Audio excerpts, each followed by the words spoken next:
Welcome all. So this is neither an actual convened morning of the convened meeting of the select board or the school committee, but this is an information session. Thank you for being here.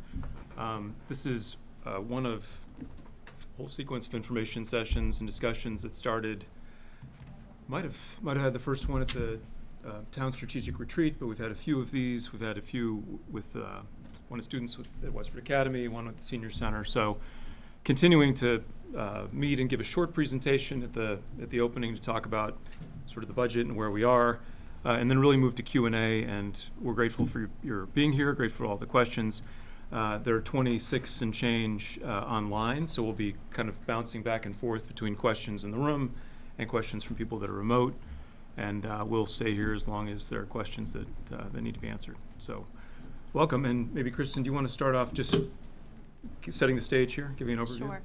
Since many of these faces are new, I wonder if we could go around the table to introduce who we are so people in the room as well as online know who we are first. So Valerie, if you want to start. Great. My name is Valerie Young. I'm the chair of the school committee. Scott Hazelton, vice chair of the select board. Tom Clay, chair of the select board. I'm Chris Chu. I'm the superintendent of schools. I'm Kristen Last, the town manager. I'm Jenny Lee. I'm the director of finance. I'm Dan O'Donnell, the town finance director. So again, thank you all for joining us either online or in the room. Also, we are taping this to be restreamed on WCAT. We are competing with the planning board tonight. They are at the town hall talking about the floodplain bylaw and the MBTA zoning bylaw that will be before town meeting. So we wanted to make sure people had equal access. That meeting is live, streamed on WCAT, and this will go up about noontime tomorrow when Nick works his magic. So again, thank you all for joining us today. Some of you may have been along with us since the beginning when we started these budget types of road shows, but we wanted to give a quick synopsis of what we're seeing in terms of the fiscal year 25 budget and beyond, and what will be before town meeting and a local election in May, and then certainly take some time for questions and answers. So we're going to run through this presentation pretty quickly because this information has been out in the public, but we wanted to make sure that it's coordinated. So Dan, next slide. So the town of Westford had identified, starting back in about a year and a half ago, that we are facing increased costs from inflation and challenges up to 10 to 40% related to our contracts that we have and other cost increase. And without that, an increase in the tax base, we are going to see significant cuts in staffing levels. We've seen our solid waste and utility contracts increasing due to inflation because we had traditionally signed those in low inflation periods, and then those are up in 3 to 5 years, and now we're entering, or we were seeing a very high inflationary period. We're seeing that our health insurance claims are 2 to 3 times higher than they were when we went to self-insured in 2022. And the school department can explain this more, but teacher pay was below average, and entering into the new contracts this past year, we wanted to bring those teachers up to average pay compared to the comparable communities. And we're also seeing that special education tuitions that are set by the state were increasing as well. So this evening, we have a lot more information about the Proposition 2.5 override that is going to be presented at town meeting, ultimately voted upon at town meeting, and then voted upon at the ballot. If a Proposition 2.5 override does not pass at either of those, the select board has forecasted a potential impact of up to 100 school staff and 44 town staff, including public safety and other departments, that would have to be omitted from our budget by fiscal 25. 28. Thank you. We are going into fiscal 25. Thank you. And the select board has proposed a $6.8 million override that will help balance the budget between fiscal 25 and fiscal 28. We'll actually be showing in future slides that in addition to asking the taxpayers for an override, the town will be reducing its budget quite substantially as well, as we know that we cannot just ask the taxpayers for more and more. We also need to do our part in reducing our expenses. So we have prepared a budget website that is off of the town's homepage, and you can link there to get more information about the budget, the information that we're presenting this evening, and also you can get more information about tax exemptions that the town of Westford has to offer. So this is an overview slide. We're going to be putting this overview slide up on our webpage and our other media. You can use this in your conversations that you're having. It's a factual sheet. So we just wanted to start the conversation this evening with a one-pager with a quick snapshot of the challenges that we're seeing and the requests for town meeting. So this slide here outlines what the town will have to reduce with and without an override.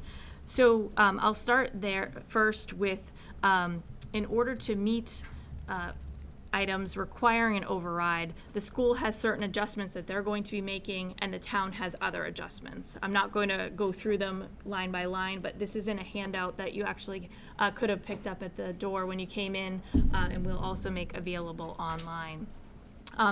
If we do not have a Proposition 2.5 override, there'll be additional staff cuts and additional service cuts both to town and school that are quite substantial. And we can certainly go through what those mean specifically in the question and answer period, but just again wanted to give a quick snapshot. And this is for fiscal 25 only. We're going to turn to a slide in a moment that also talks that if an override does not pass at this town meeting and this election, we will have to continue to cut services and cut staff because of our contracted costs related to trash and recycling, school bus transportation, the labor contracts that were signed, and the like. So Dan, if you wouldn't mind going to the next slide. So this slide outlines the additional costs and reductions that we would make in fiscal 26 to fiscal 28. One, if we do move forward with an override, if the voters do vote on that, and the other, if we do not. So that's the lower reduction. If the town does not vote for an override, the reductions that would occur both in the town and the school side. And we really review these in terms of costs as well as in terms of staff. The majority of the budget for both town and school are people and are staff. So I want to let the public know that the Budget Task Force, which was created in May of 2023 and prepared work through October of 2023, went through our current budget in fiscal 24 and the past budgets in fiscal 23, and actually outlined a number of efficiencies that we're going to be working towards related to the fiscal 25 budget and beyond. So when I said at the beginning, the town is also doing their part related to the efficiencies of town government. We're looking at and going to be implementing July 1st centralized fleet fueling at our Department of Public Works garage.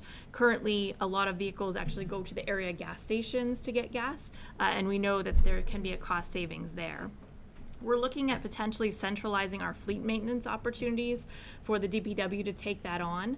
We don't know if there's going to be a cost neutral situation or if it will be less costly to do that, but we're investigating that as we feel that that would be an efficiency for the town of Westford. We're looking at adjusting our fees at all levels on the town side, and Dr. Chu can certainly speak to the school side, related to are we charging what it actually costs for our staff members to review a permit or do an inspection? Are we at market rates in terms of our comparable communities? We're working with the Recycling Commission and our new trash hauler, E.L. Harvey, who will be starting on July 1st to reduce our solid waste tonnage. One of our largest drivers related to our solid waste costs is the tipping fees and the disposal costs related to the vast amount of solid waste that our Westford residents throw away. So we're looking to help the residents reduce that tonnage as well as provide for additional recycling and reuse opportunities. As I said before, health insurance has been one of the driving factors of our increase of costs. The experience of our employees and their dependents has been quite substantial related to surgeries or sickness or prescriptions, and we're continuing to monitor how we currently run health insurance today, and are there better ways or directives that we can do that for our employees into the future. And then myself and the select board and Dr. Chu and the school committee are looking at ways to share services between town and school. And we're both looking at opportunities as well to share services outside of the municipality, as that may provide some cost savings as well. So wanted to just set the stage of what we're doing in the near term related to the fiscal 25 budget, and then the longer term related to fiscal 26 and beyond.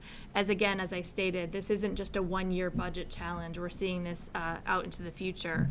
So the select board voted and are asking town meeting and residents for a $6.8 million override request with a stabilization fund to get us through the next 3 fiscal years. We continue to adjust our budget projections based upon the state budget. As you may know, the governor issued the preliminary budget back in January, but the legislature has not voted on that budget yet, so those numbers still are coming into fruition. And we're continuing to monitor our local budget variables. So we have lodging, excise tax, meals tax, we have our snow and ice expenses. The weather has not been extremely severe this winter, but that is variable on a year-to-year basis. On a longer-term perspective related to revenue, we're looking at how the MBTA multifamily zoning can predict and bring in some new growth for the town of Westford, as well as new residents would allow for increase in excise tax, increase of people using services and hotels and meals within the town of Westford. We are going to be looking to partner with a consultant related to economic development in the town of Westford to bring up that commercial tax base to offset the residential tax base. And then to note, the library and Blanchard Roof are coming on the debt service schedule in the next few years. But what's to note is that Stony Brook, Christofoli, and the Miller schools, as well as the highway DPW garage, are coming off of that debt schedule. And right now we're in one of the lowest periods for our debt of all time. So the debt had been very high in the past. We're in a very low period right now. And we're also considering the MSBA program for the Robinson School. So wanted to provide the listeners and the people here in the room where we are related to meetings. As Tom alluded to, we've had what we're calling a budget roadshow that we've been on since middle of January. This kind of concludes our roadshow with the information that we have today and the information that will be brought to town meeting. We will be before the League of Women Voters on March 14th to preview all of the town meeting articles, including the budget articles, which are 1 through 4 on the town meeting warrant. We encourage everyone to attend annual town meeting at Westford Academy on Saturday, March 23rd at 9 a.m. Registration does open at 8 a.m. and we can talk about some of those enhancements of town meeting if we'd like this evening. And then there will be a question on the annual town election on May 7th related to the override. We have also been getting a lot of questions related to any exemptions that our residents could qualify for now, or if an override passes, what they would qualify for. So what we did was worked with the assessor's office and the senior center to break down the necessary or the allotted exemption. There's exemptions for the elderly, for blind, for people in the line of duty, financial hardships, veterans, other tax relief programs. So please don't be shy. Our assessor's office and the Council on Aging are ready to assist people who have questions if they are eligible currently or in the future for tax exemptions. Also to note, we currently have a CPA, Community Preservation Act surcharge on the tax bill, and you can work with the assessor's office to defer or not pay that surcharge based upon your qualifications. So we wanted to simplify this. It's a little bit more confusing on the back end, but this is the simple version for you to review. And then there's a lot of ways that the public can get involved. We really appreciate everyone being online tonight and in the audience. We know you have your choices of what you can do in the evening, but we're here happy to have you here. We also have a survey about the process online that you can fill out or share with your family and friends. The QR code is on the screen right now if you'd like to take the survey about your knowledge related to a Proposition 2.5 override in the town of Westford's budget. We have a lot more information on our budget page linked off of the town webpage. Certainly feel free to email me any questions or concerns, and I can filter that to the select board or to Dr. Chu. I'm sure he's willing to entertain any emails. And then we have prepared a number of educational videos when the Budget Task Force completed their work back in October. And we're going back to WCAT on Wednesday to prepare some additional videos related to the Proposition 2.5 override and where the budget stands today. And then, again, I did speak to the town meeting on March 23rd and the vote at the town election on May 7th. So with that, unless anyone would like to make any further comments, I think we can open it up. So Tom, do you want any other further comments? I don't think so. Maybe we can open up to your questions, things that are on your mind, and we can go to any level of detail that you're interested in terms of background. And we're monitoring both online and in person, so we'll probably alternate back and forth if there's a need. No, that's great. If we're still warming up, just to recap sort of the discussion that's happened and the votes that have been taken so far. So we did this initial budget task force review, and then the town manager and the superintendent put forward their basically two budgets. They were asked to put forward two budgets. One, we sort of by statute have to present something that is with no override. So even though that's not the outcome that we're proposing, we have to have an option that would be viable in the no override scenario. So they prepared that version. That's part of what you saw. Also, they prepared an initial version, which was we were calling a level services budget. That budget then went through a series of careful reviews with the Finance Committee over the course of a number of weeks, got a number of suggestions.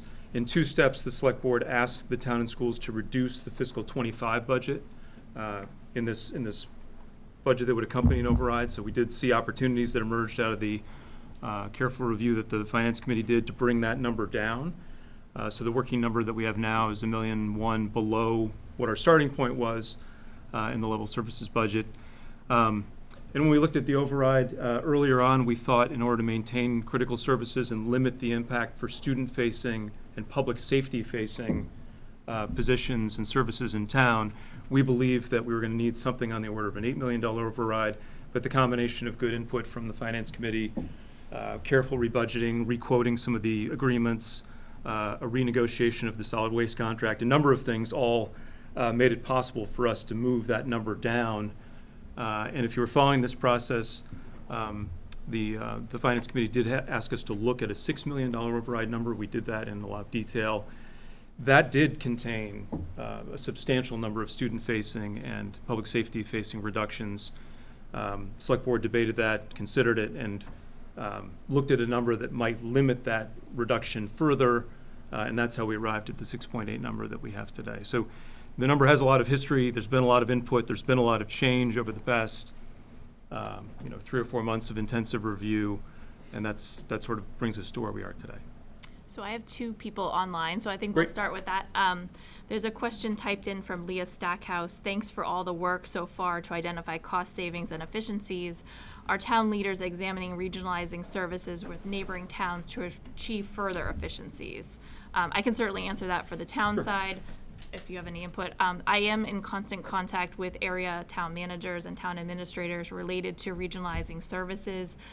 We are investigating things from regional dispatch to veterans affairs to animal control to other matters. So nothing is set in stone, but those are just a few examples of the regionalization efforts that we are currently investigating at this point in time. Well, as far as the schools are concerned, we've just continued to look at ways in which we can partner with the town for some of our shared services. We can't look to regionalize our services because we're not a regional district, so we are limited as to what we can do in that respect. But one of the things that Town Manager Lass and I have been talking about is we already have a director of facilities that is shared throughout the town, looking to see are there ways in which our facilities department might be able to find efficiencies in the way in which we are, supporting that. One of the things we're looking at is our human resources department. Both the schools and the town have separate human resources departments, and we're looking to see are the ways in which we can support each other in that. Those are things that, because of the number of employees that we have on the school side, it is important that we have services in order to support that number of people, but we're still continuing to look at those efficiencies. So we have Daniel Pichet on the line. Hi, good evening. First off, thank you everybody for all the work that you folks do. I know there's a lot that goes into the efforts to this point. Really, a couple of questions about how we got where we are. So from a pure business perspective, budgetary efforts typically 1, 3, 5 years out. hearing we're seeing a budgetary shortfall in '25. Like, how did we not, one, be aware of this 3 or 4 years ago going into this? And then the second piece of that is, we also just approved a $25 million library adjustment, improvement, knowing we've had this budgetary challenge coming right on the heels of it. You know, as a resident, as a taxpayer, that's concerning to me, right? So that's those issues. And it was talked about having increases in salaries from the educational perspective. Was that a contract negotiation and we negotiated to that point, or we just decided that we were going to make an adjustment? Okay, so there's a couple pieces there. So I've got, just so we make sure I don't miss anything, we've got sort of how do we get here? Did this sneak up on us? Why didn't we have a better signal? There's the library question, and there's the specific question about educator salaries. Was that a contract negotiation, or was that something that was done, you know, by some other means? So we began to get signals that we were going to be facing a really ahistoric increase in a number of these costs. Let's see, a year ago, December, we began to meet and look at this seriously. And the signals that we were getting was that many of the contracts that we had engaged in for town, we typically have multi-year contracts. Many of the contracts were negotiated 3 or more years ago, and in some cases were renewed on a short-term 1-year basis during COVID. So during COVID, there were a number of key contracts, a number of key labor contracts that we said we're not in a position to do a full contract renegotiation in this environment. There's a lot of unknowns. So we did short-term 1-year extensions. So we had a number of contracts that all reached sort of the beginning of a renegotiation point about 15 months ago. Some of the bigger ones, and then there were a couple other things that happened at the same time. So I'll just tick through a few of them. Our longtime waste hauler in town, I think 25 years. The guy who owns the company is the guy who drives the truck. We've been getting an extraordinary deal, and we received final notice that he was no longer going to be providing services. He was not going to quote for this renewal cycle. So we knew we had to go to a regular full-service provider. There was a lot of smart negotiating that happened along the way, and we ended up with a better deal than we started, but that was a jump. We negotiated our energy contract at a time of historically low energy costs. When that renewal came up, it was just a different landscape. The state had put a cap on the amount that special education tuitions could increase year to year, and they were not able to continue to provide services under that cap. The state allowed them to raise up to 14% in a single year, really to make up for a long backlog of too tight a budgets, inability to pay, not able to, charge enough to provide adequate service. So that made sense, but that did add a big jump in our contract there.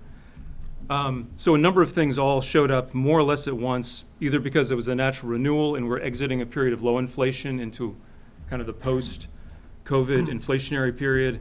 A few things got delayed a little bit and then were let in. So we began to see that this was coming true sort of in the time frame that I mentioned. Fair point, fair criticism. Was there a way that people could have forecast this beyond the renewal point?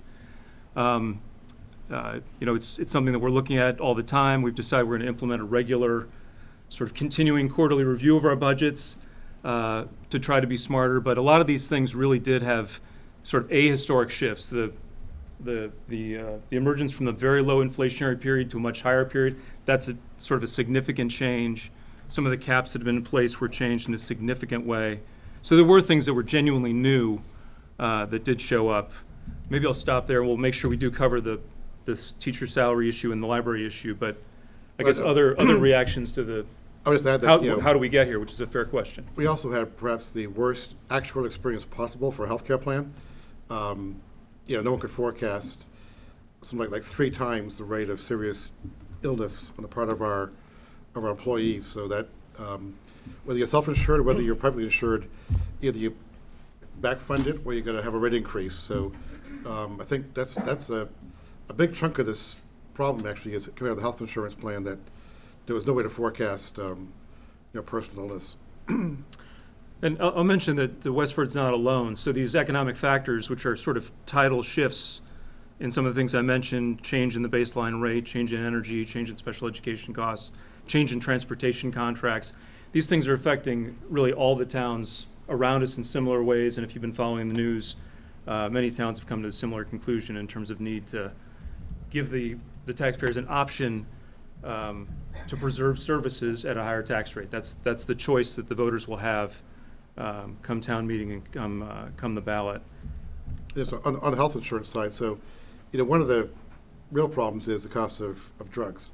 And in fact, Kristen sat down with a couple of us on the select board and went through where all the costs are coming from. It is shocking, the cost of medications for some of these illnesses, and because they're life-saving, you can't say there is no generic. We have to have them. And so I know the town manager is taking a look at other ways of procuring prescription drugs that will perhaps save us some serious money. There's a lot of things we look at in the future, but you can't react fast enough with contracting to fix it in 6-month windows. So that is on the horizon to hopefully contain those prescription drug costs. I don't know, Dan, do you have any key points you want to share too about how we didn't have more foresight, or how the conditions changed in a way that? Yeah, I mean, a lot of this happened to be caused by inflation. And it's just, with the contract negotiations, we see other towns giving more than the standard 2% increases as well. We're seeing that through collective bargaining agreements that are made public. So that's another huge piece of this, is that, employees are actually making less because the dollar doesn't buy as much either. So, we happened to settle a bunch of the town contracts a few years ago before the inflation really took off too. So we were at average pay is what we strive to do at that point in time. So that's really a big factor of the town, because 59% of our budget is personal services. And then, like you said, the healthcare has just been unprecedented, the timing of that too, when we go self-insured. But had we stayed fully insured, our rate increases would have been a lot higher, is what we're being told. So it's not a bad move that we went to partially self-insured, but it's just unfortunate the amount of illnesses we have had in town, a lot of serious cases. So Now, just on the inflation front, we now know that it was and remains a serious problem. Remember that when inflation reared its ugly head, the Federal Reserve, the economic forecasting fraternity, financial advisors, everyone believes it was transitory. So while we knew inflation was coming, it was not perceived to be 10, 12% for 3 years. It was perceived to be a one-year hit, and it would dissipate. That was not a good forecast from anybody in the banking sector or the economic sector. And I wish we'd known better, but reality is that in hindsight is great, but at the time we just didn't know it. So this was the question, like, how do we get here? That was sort of the question that launched the budget task force as well, which was a couple members from the town committees, a number of members of the public, finance committee, and really a careful deep dive in how do we look relative to other towns? Are we spending more in critical categories than other things? So I think we asked a lot of the follow-on questions to how did this happen? Are other towns experiencing something similar?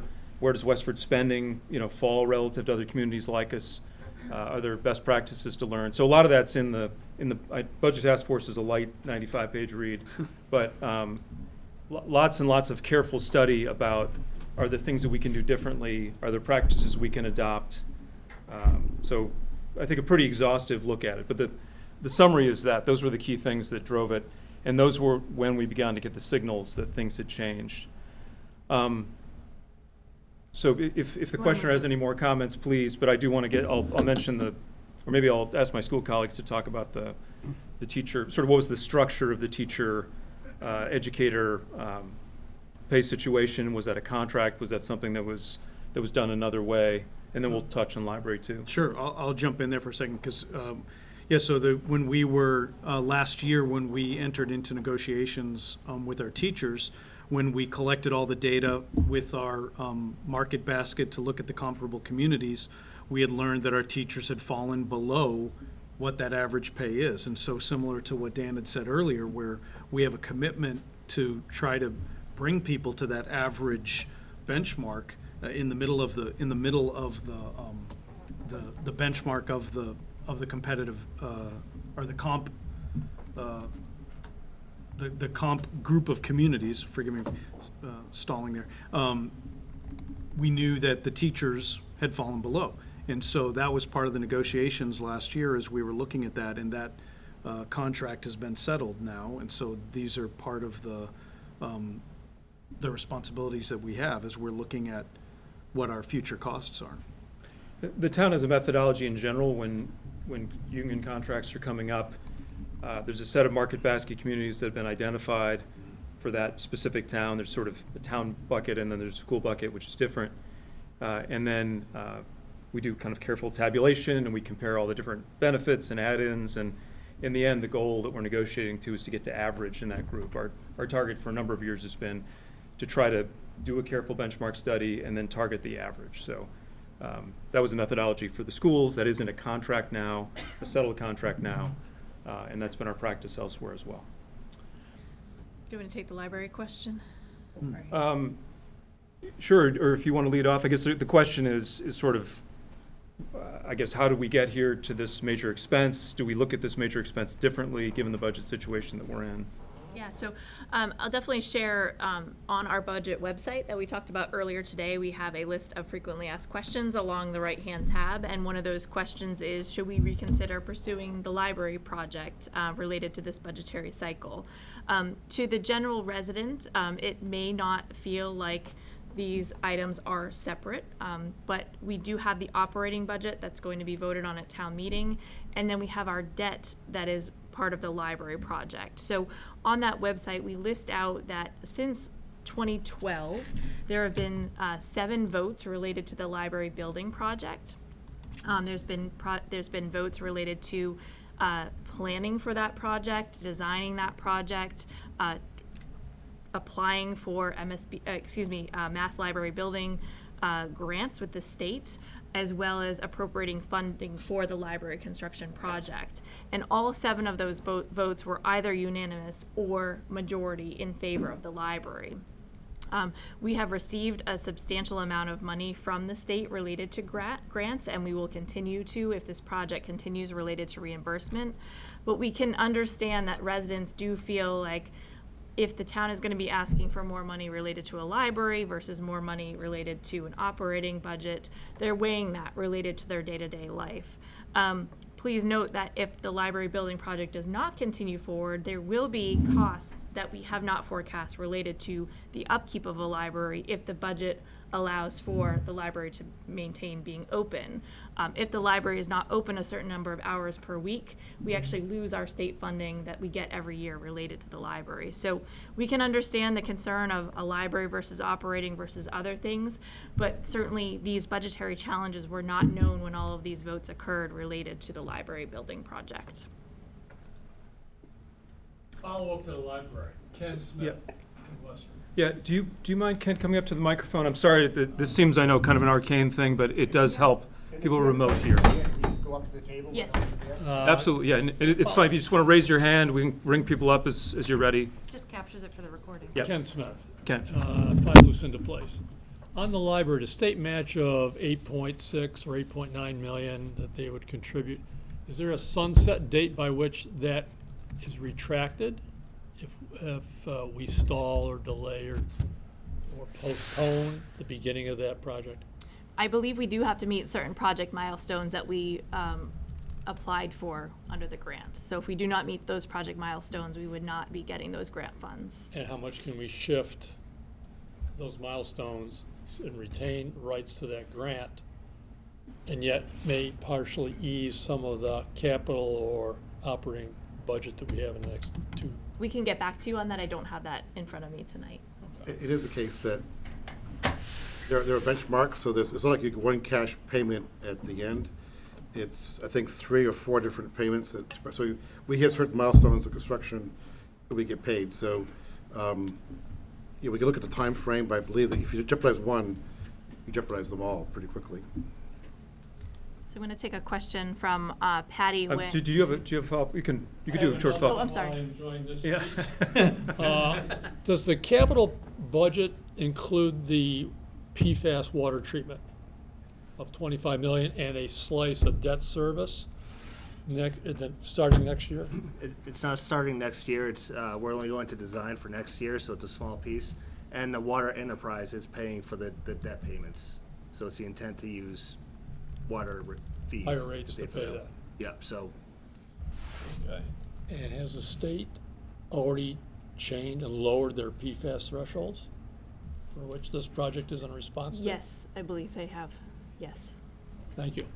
All right, so we're waiting for this gentleman to come to the council. So we have Patty Wang online that I'm going to allow to speak. Hi, Patty. Hi, can you hear me? Yep, Hello? Yes. yep, Hi, Patty. we got you, Patty. Hi, Patty.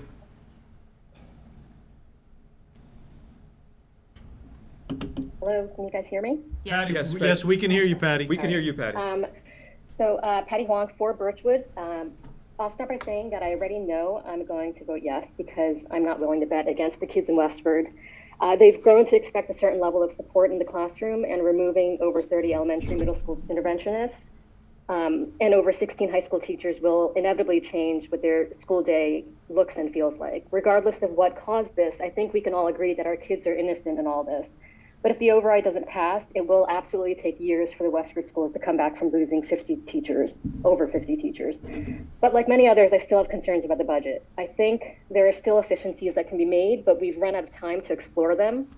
So my question to the select board is whether voting yes to for the override gives the town kind of a pass for the next few years, or whether the town is going to continue looking for efficiencies.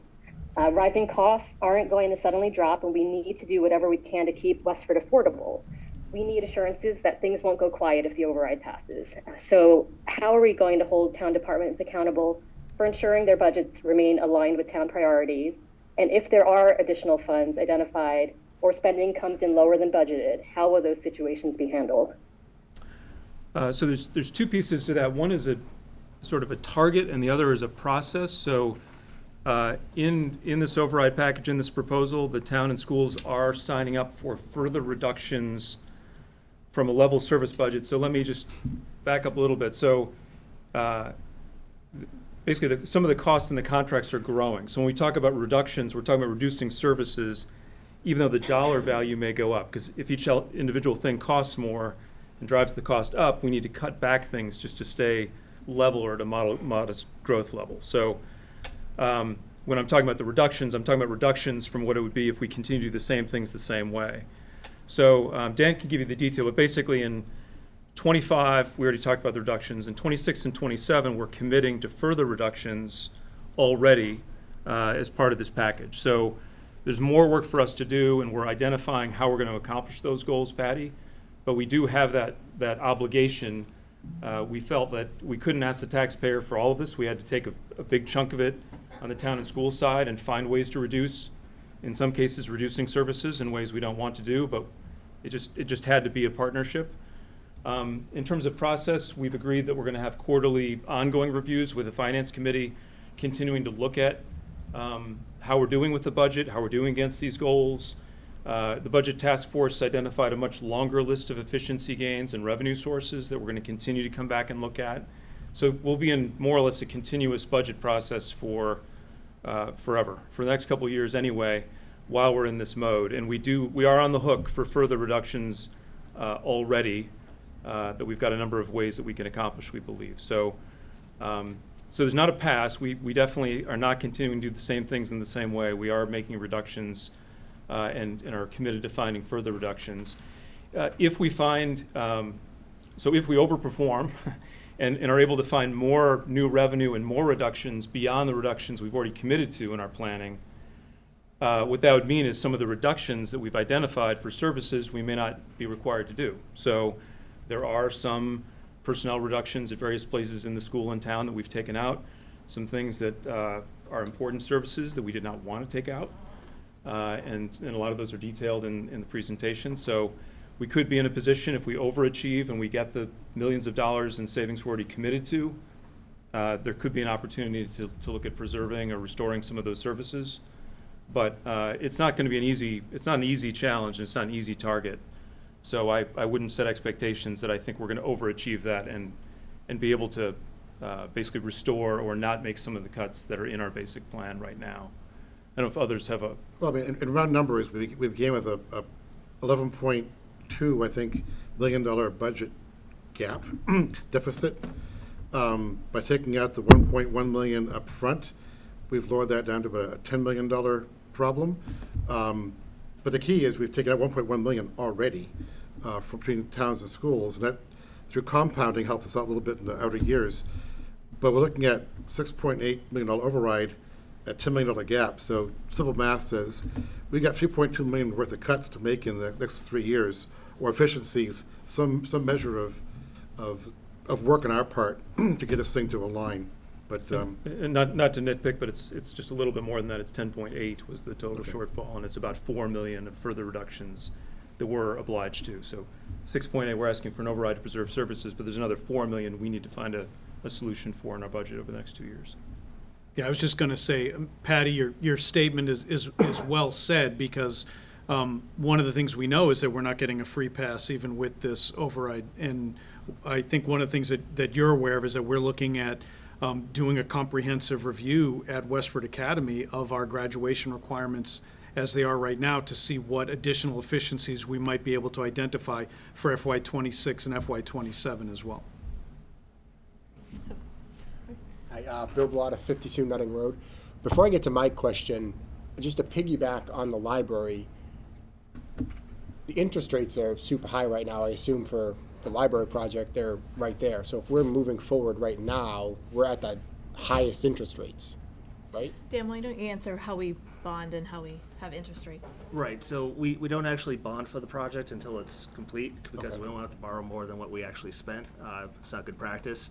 But municipal bond rates have actually been pretty low. Like, we're looking at like 4.25% at this point in time too. So they're not higher than like the treasury rates right now. All right, thank you. Yep. Now to my question, thank you. The Community Preservation Act funds. I'm just curious of how much money is in that fund and how much do we allocate out each year? Sure.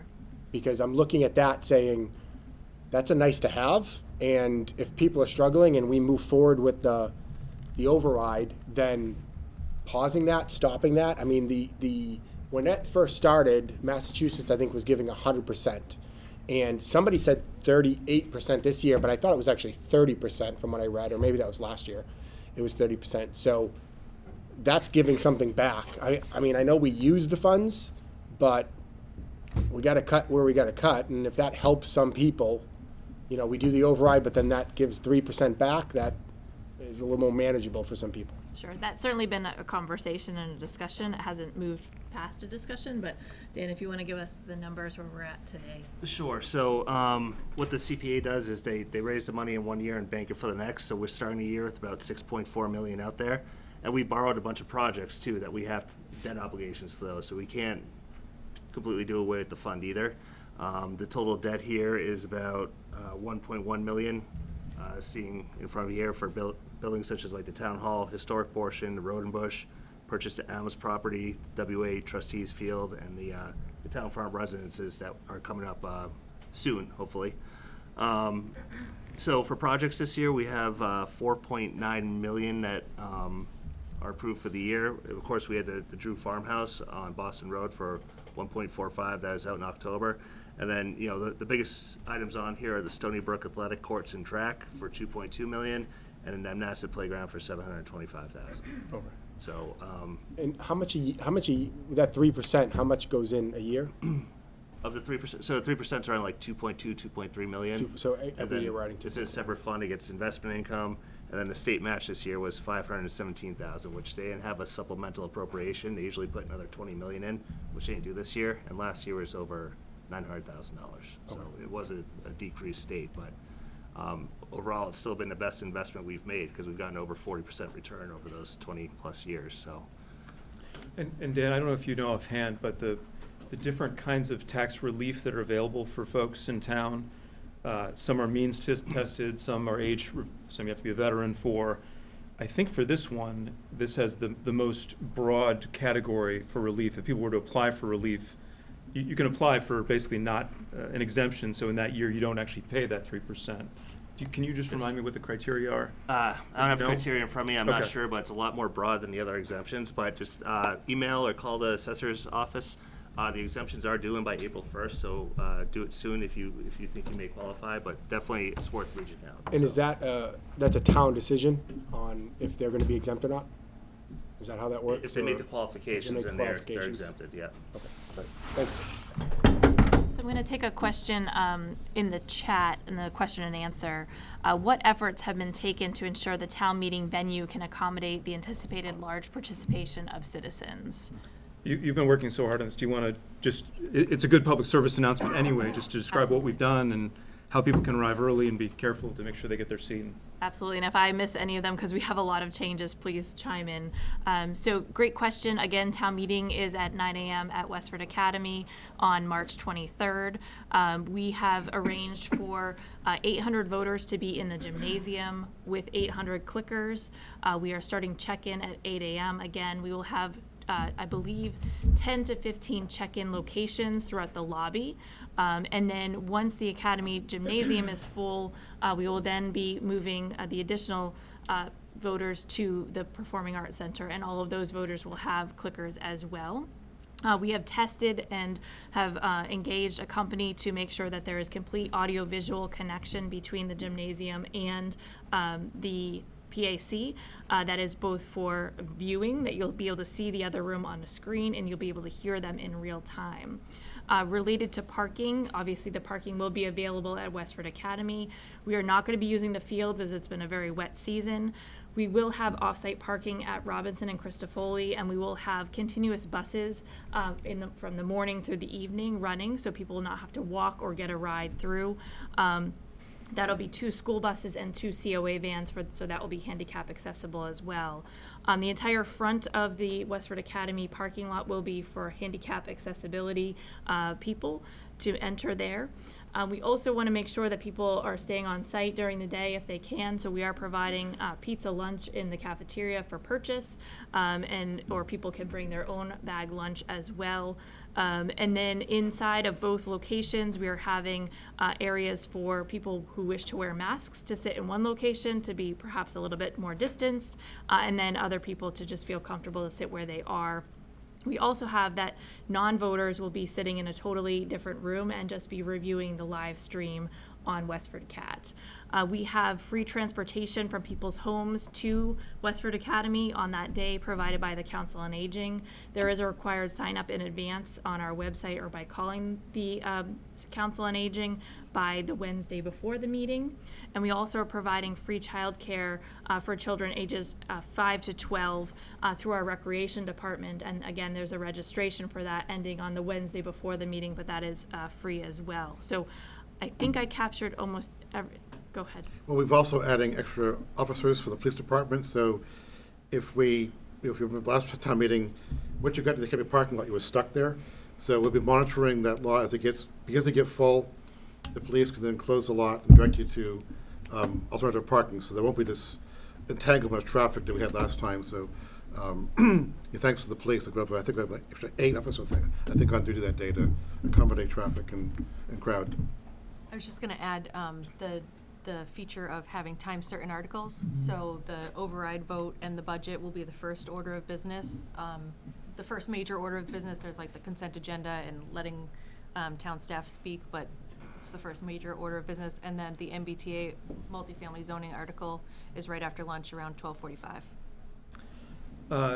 So I saw Diane and maybe another hand back there. Diane, what's your question? I'll just repeat it. You don't have to come to the mic. It's not a question. It's just adding to what Kristen was saying, just for the audience. The registration tables will be outside, outside in the hallway instead of in the gym itself, freeing up all that room. And then the difference between the red and blue clickers to have people feel more comfortable with which room they go to and why they're in that room. Yeah, could you just restate that? Sure, absolutely. So Diane was saying that, again, there'll be more registration tables. They will be in the lobby, not in the gymnasium. So as you enter the lobby, you'll register. You'll be given a hand stamp with a certain color and a clicker with a certain color. One color means that you'll be in the gymnasium. We'll be, again, filling that room first. Once that fills up, the registrants will know, and they'll be hand stamping a different color and giving out a different color clicker sticker to go in the Performing Arts Center. Did you have a question? Yep. I had a question on that point. This is from the last town meeting. it was mentioned that, okay, the override is first on the agenda, but at the end of the day, can't somebody call for a redo? That was one of the, so at the end of the day, everybody could leave, and then before the town meeting gets up, somebody could call for a redo, right? So it really doesn't, I feel like it doesn't matter having it at the beginning if people that are acting nefarious decide, let's just wait till the end till everybody leaves and call for a vote. Yeah, I mean, that's a good. Let's repeat the question just because. Yeah, so the question was, I'm gonna just explain with a parliamentary term. So there's something called a motion to reconsider, which is available in town meeting, and the question was, if you have something at time certain in the beginning, is it possible that later in the meeting, up to the very end of the meeting, someone might make a motion to reconsider? That is possible, and that is something that's permitted. So what happens is, first someone makes a motion to reconsider, and then there's a debate about whether or not it will be reconsidered, so it doesn't automatically go to a redo. So there is that opportunity. I guess it's important that people do stay. We welcome people to come to the whole meeting. I'll certainly be there at the whole meeting. So please come if you're able. I think the point of having a time certain is valuable because it does let people who have a certain interest be there at a certain time. But yeah, you're right. It's important that people are continuing to be there and continuing to participate because that motion could come up. And George? We have a problem with the clickers in that regard. According to the parliamentary procedure, it takes someone who voted affirmatively on the original motion to make the motion to reconsider. With the clickers, it's anonymous.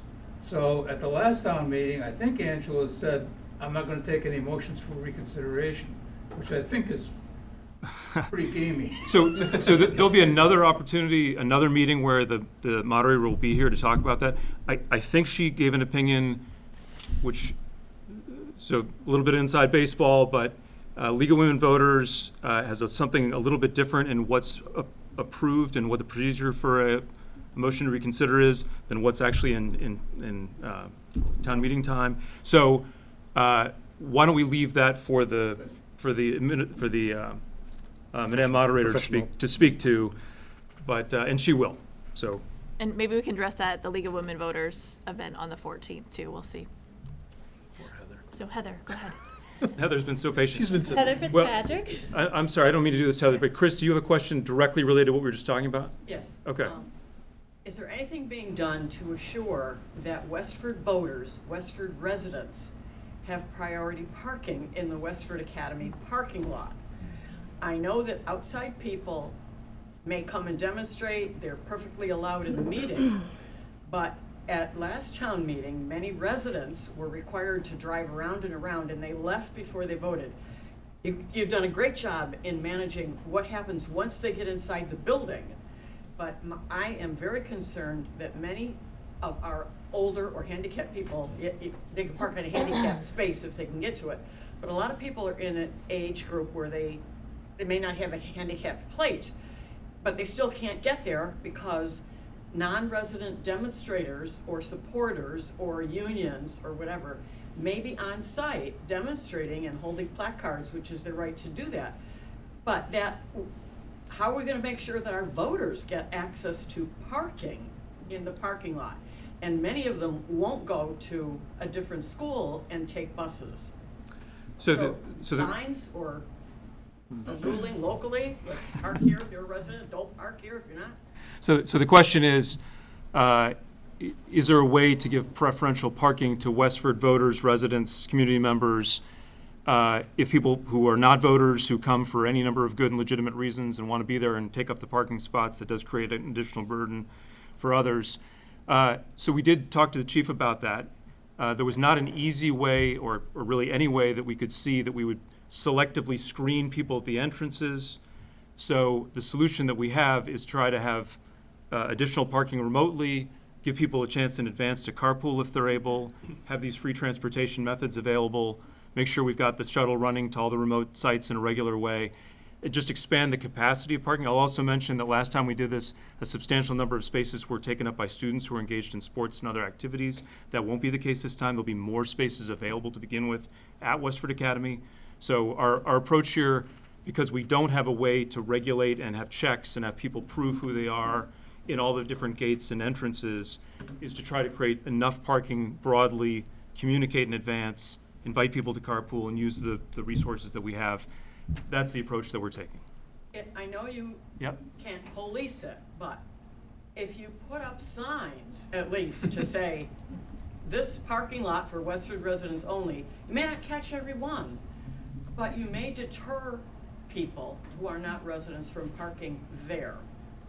I have a suggestion. So I will take that on board as a suggestion. Please. The suggestion is signage that says, please, No, it's a Westford residents only parking. Yeah. Something very okay, easy. so I understand the suggestion, thank you. Thank you. And Paul, real quick, and then we gotta let Heather Real speak. quick, a thought just came to mind. Yeah. Could we do something like block off an area in the WA parking lot for people with a Westford town meeting parking pass that's given out in advance to people who are like seniors, disabled, but don't have a placard or whatever? Give them until a time like 8:30 to get to use that space. If they don't use it, they lose it. But at least that gets them, sets up some rules and helps get some group of people in the door, and I think it's manageable. I don't know if you have a reaction to that. We can just take it as a suggestion. I think the suggestion understand. is, maybe at the Westford Senior Center, we give people the ability to get a special pass. We mark off a certain area and try to keep that reserved. Yeah. So thank you for thinking of the welfare of Westford residents. We'll take that on board. The broad suggestion is to have signage, extra police, regular rotation, encourage people in advance to take advantage of the services that we're offering. But thank you for those suggestions, and we'll take those on board. Anything else you have to add to that? I don't, Okay. thank you. So Heather, please. Heather Fitzpatrick. I've been on FinCom for 9 years. I've looked at every number in the budget. I think Dan can attest. I look at every single number. I am one of two that voted against the override because I feel that there's more room to pull the number down. I do think there is a need for some sort of override. But I want to touch back on somewhat the library thing and the impact on the individual taxpayer. I know we are replacing debt with the library for other debt that's coming off, so you're kind of in the same level playing field. But I think it's important for the taxpayers to understand that there are future projects that they could be asked to vote for and that would be excluded debt.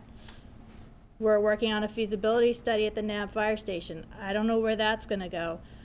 There's still a building in the town center that needs to be addressed in some form. We never resolved the Cameron HVAC systems.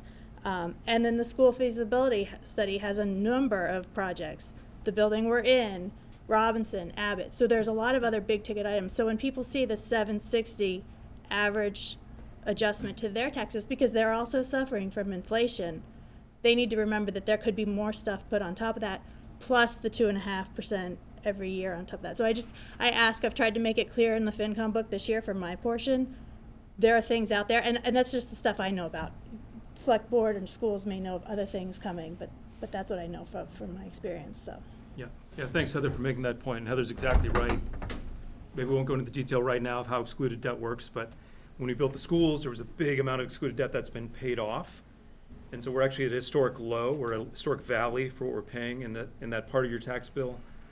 The library adds stuff back, and Heather's right. There could be other programs down the road that the voters decide to take on. Welcome, George. Thank you. Do you mind introducing yourself, George, and giving your address? Right. My name's George Murray, and I think there are a number of folks here I haven't met. I've been a resident of Westford for 53 years. For the past 38 years, I've analyzed K-12 school enrollments in town. First of all, I just want to say a huge thank you to all of you. I cannot believe the people hours that have gone into what you've done already to try to get us ready for this. So hats off to you all.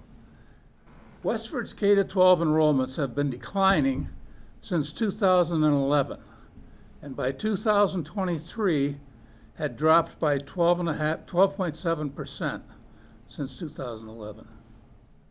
During 2013, I was part of a team, Angela Harkness from the school committee, Dennis Rona from the finance committee, Bill Olson, school superintendent, and me, which studied the utilization of our school buildings. To my knowledge, no action was ever taken on the results or our recommendations from this year-long study. At the end of our study, we concluded that the utilization of our school buildings was 86%, ranging from 56% at the Miller School to 105% at Westford Academy. At that point, we had room for another 850 students. In 2023, utilization has dropped to 80% due to further declining enrollment, and my projection is that it will drop to 77% in the next 5 years. That leaves room for another 1,330 students. And I don't have a specific recommendation as to, what we should do, but clearly, we've been ignoring this problem for 10 years. We have been underutilized for 10 years in this town. And I looked at, very quickly, I'm not an expert on it, the school budget for this coming year, and the figures that are in there said that every classroom was below our target of 22-to-1 student-pupil ratio. And the 22-to-1 was meant as an average aim point, so there would be some below and some above. So, it seems to me, until this situation is corrected, I can't in good conscience support an override for the town. And it pains me to say that. But that's kind of where I am. And I know this is out of sequence with all the work that you've done up until now, and that not much is going to happen with it between now and March 23rd. But we've been ignoring this for a long, long time. Thank you.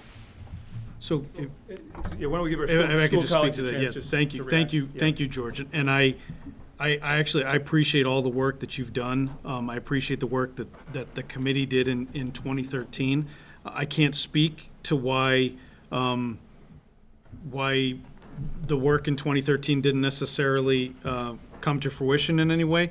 What I will say, though, is that the feasibility study that we conducted last year, looking at the way in which we are using the spaces right now, it was such that we are not at a position where we would be able to consolidate any of our spaces. I will say, we have a number of classrooms that are at 22 and over 22 as well too. So yes, we do have some classes, some sections that are below 22, but what you were looking at, I don't think is an accurate representation of the actual class sizes, and I'd be happy to share that data with you. But we've been able to preserve the school committee's guidance of class sizes of 22-to-1 for K-5 schools, of K-5 classrooms, and 25-to-1 for 6-to-12 classes. We have classes in both of those sections that go beyond those recommendations as well. But and then when you look at it at the average, I think that's an important thing to consider. But I just wanted to share that. I'd love to add that I did an enrollment analysis myself, just of our past history, to look at where we have made our responsible enrollment adjustments year after year. We adjust by staffing every year. And so I was looking at that, and since 2013, the enrollment has gone down, but our percentage of high needs students has gone up from 16% to 27.5%. So the kids in the buildings are different than they were 10 years ago, and the spaces might not be full classrooms, but they're being used in small groups and one-on-one and intervention services. I know that's not, that might be frustrating. That's not like a traditional classroom model in every room, but the spaces are being used. If I could just make one follow-up. Yeah, if it's, would you mind coming back up to the mic? I just want to make sure people who are remote can hear this, George. If it's a short thing, I can just repeat it, but if it's a longer point, I want to make sure they hear from you. And I don't want to get into debates about this. However, Chris, those were your numbers I was looking at from your budget presentation. But George, I want to say, I'm looking at them right now too, and there are plenty of classrooms that are 22 Okay. or above I'll as take well that. too. Fine. Yeah. What you just said, Yep. honest as God is my witness, was the same thing that Bill Olson said to me every year when the enrollments go down. Well, you don't understand special ed. Well, the needs are changing. Well, we got more demands on this kind of space.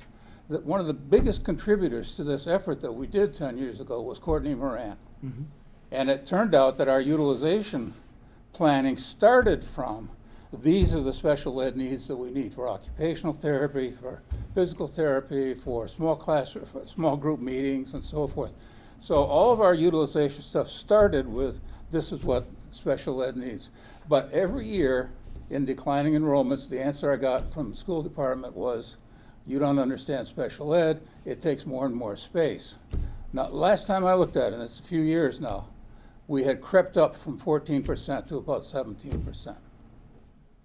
So yes, it has an impact, but 3% of 900 students is not that number. We're looking at the difference between, I'll say this and say no more. I'm looking at 1,300 kids that could fit into those buildings, and you're telling me we don't have any opportunity to consolidate. I just can't buy that, and that's why I can't support an override.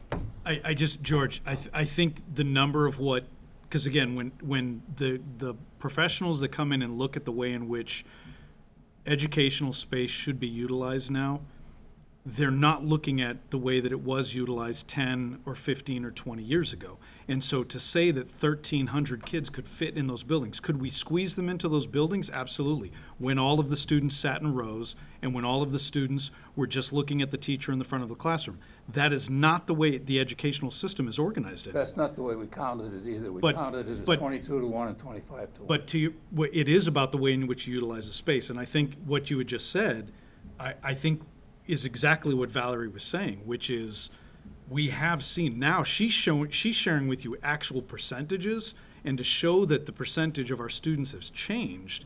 And because I agree with you that it is led by the needs of the special education programs first, and we're still looking at that as well. And our programs have actually grown significantly in the last 10 years. We've added programs that didn't exist 10 years ago, which might utilize a different number of classrooms as well too. I think your concern is valid, and I have the utmost respect for that. I'm just saying that it has changed, and the way in which you're using the spaces has changed. We are looking, the project that one of the projects that Heather mentioned was the fact that we are looking, we've already been invited into the MSBA process for the Robinson School, in which we think that we might be able to in the future, it's going to be a number of years before that happens, but we might be able to consolidate some of our schools into one school in that with support of additional work on those buildings, but not with the facilities that we have at hand right now. Okay, thanks. Thanks, George. So just, go ahead. Yeah, go ahead, Kristen. Just to alternate, wanted to ask another question from. Yeah, the only thing I would just say, so I understand George and George's analysis, and George has been a great friend of the school system and the town for a long time. Just, I would remind people that what drives our budget is really people. And so if you look at what would we save if we turn the lights off and close the door for a classroom and consolidate it to make better use of the space, what's driving the cost is the teachers maintaining the classroom teacher ratio. That's really what's driving the budget. So if people have questions about that, they can contact me, they can contact the school department.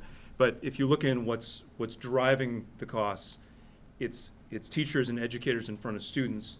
The space utilization has a smaller effect. You would save some money if you closed off some of the classrooms and stopped heating them and kind of segmented them off. That would be pretty small. If you look at the numbers in the budget, that would be a pretty small number. So when we're coming to ask you for money, it's not to heat and populate a whole bunch of space. It's for the people doing the work in front of kids. That's actually where the numbers are. Okay. All right, great. Next question, and I saw a hand out there. Yeah. Do you want to? I was just trying to alternate, but thank you. So Megan Eckroth has two questions, and Dan, I'm going to ask you to bring back the slideshow that we had up earlier. She appreciates the work being done to preserve and prioritize the most critical services on both the town and school side, and she fully supports the much-needed override. The impacts should this not pass are devastating to our school system. Given that this is the largest union in town, school staff often takes the brunt of the spotlight and the scrutiny during challenging budget cycles. Can you speak to the compounding negative impacts to our town services should this override not pass? So Dan, I think we have a slide related to town services.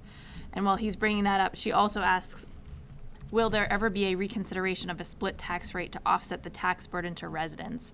So every year in October or November, the assessor presents the tax classification hearing to the select board. And at that point in time, every year, the select board has a chance to determine if they want to stay with a single tax rate for commercial and residential or a split tax rate. Over the course of the past few years, based upon our limited commercial development, it just has not made sense to have a split tax rate similar to a Marlborough or Framingham with quite substantial commercial development. So in October or November timeframe, the select board will be asked that question related to that tax rate. And then And the only thing I'll say is people often, when they think about the split tax rate, think there might be an opportunity to raise more money. Like we could raise the money on the commercial space and make more money. The choice that we have is not to raise more money, it's to change the allocation of who's paying. So when the select board is voting on, do you have a different rate for residents and commercial taxpayers, you're just allocating the burden slightly more in one direction or the other. It doesn't raise more money, it doesn't increase the levy. That's not what we're allowed to do in that choice. So it's not a pathway to make more, it's a way to shift the burden. And as Kristen mentioned, we're 86% residential in Westford. Any shift to the commercial side, in order to be meaningful, would have to put a huge burden on the commercial side, and we care about our businesses as residents and participants in the community too. We don't want to be uncompetitive with our neighbors, so we've kept it the same. A little bit more of an answer than you probably wanted, but if you're looking for new revenue, that's not the choice the select board has. It's just to allocate. So the question related to the impacts for the town related to an override and not an override. So this chart specifically talks to fiscal year 25. After I'm finished talking to this slide, I'll have Dan slide fiscal 26 and 27 and 28. So if an override does not pass, the town would reduce 5 public safety staff, including police, fire, and dispatch, which would lead to a response delay and less coverage. We'd be reducing 1 Department of Public Works equipment operator, which would limit the amount of routes that we cover related to snowstorms and other seasonal maintenance. We'd be reducing the library hours from 55 hours per week to 50 hours per week, and reducing the sustainability coordinator to no longer be in the budget, in addition to other services and programs. We are, with an override proposal, maintaining our staffing levels and funding a sustainability coordinator.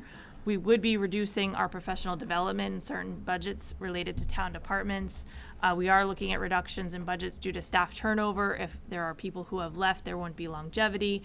There's small budget wins there. And we've already reduced an accounting finance staff members' hours due to them changing positions in the town. So Dan, would you go to the 26 through 28? And this also is discussed a lot more in detail in the budget memos that I prepared for the select board over the course of the month of February.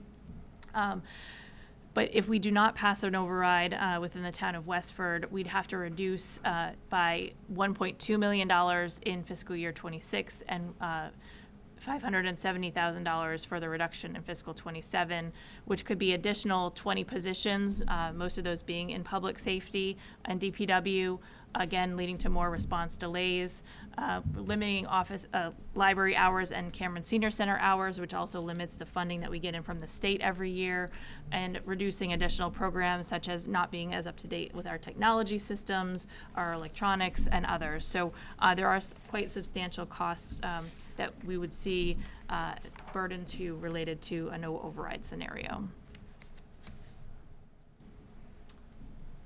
Did Megan have another question too, or? I think we're good. Okay, please. Hi, Christina Pelta.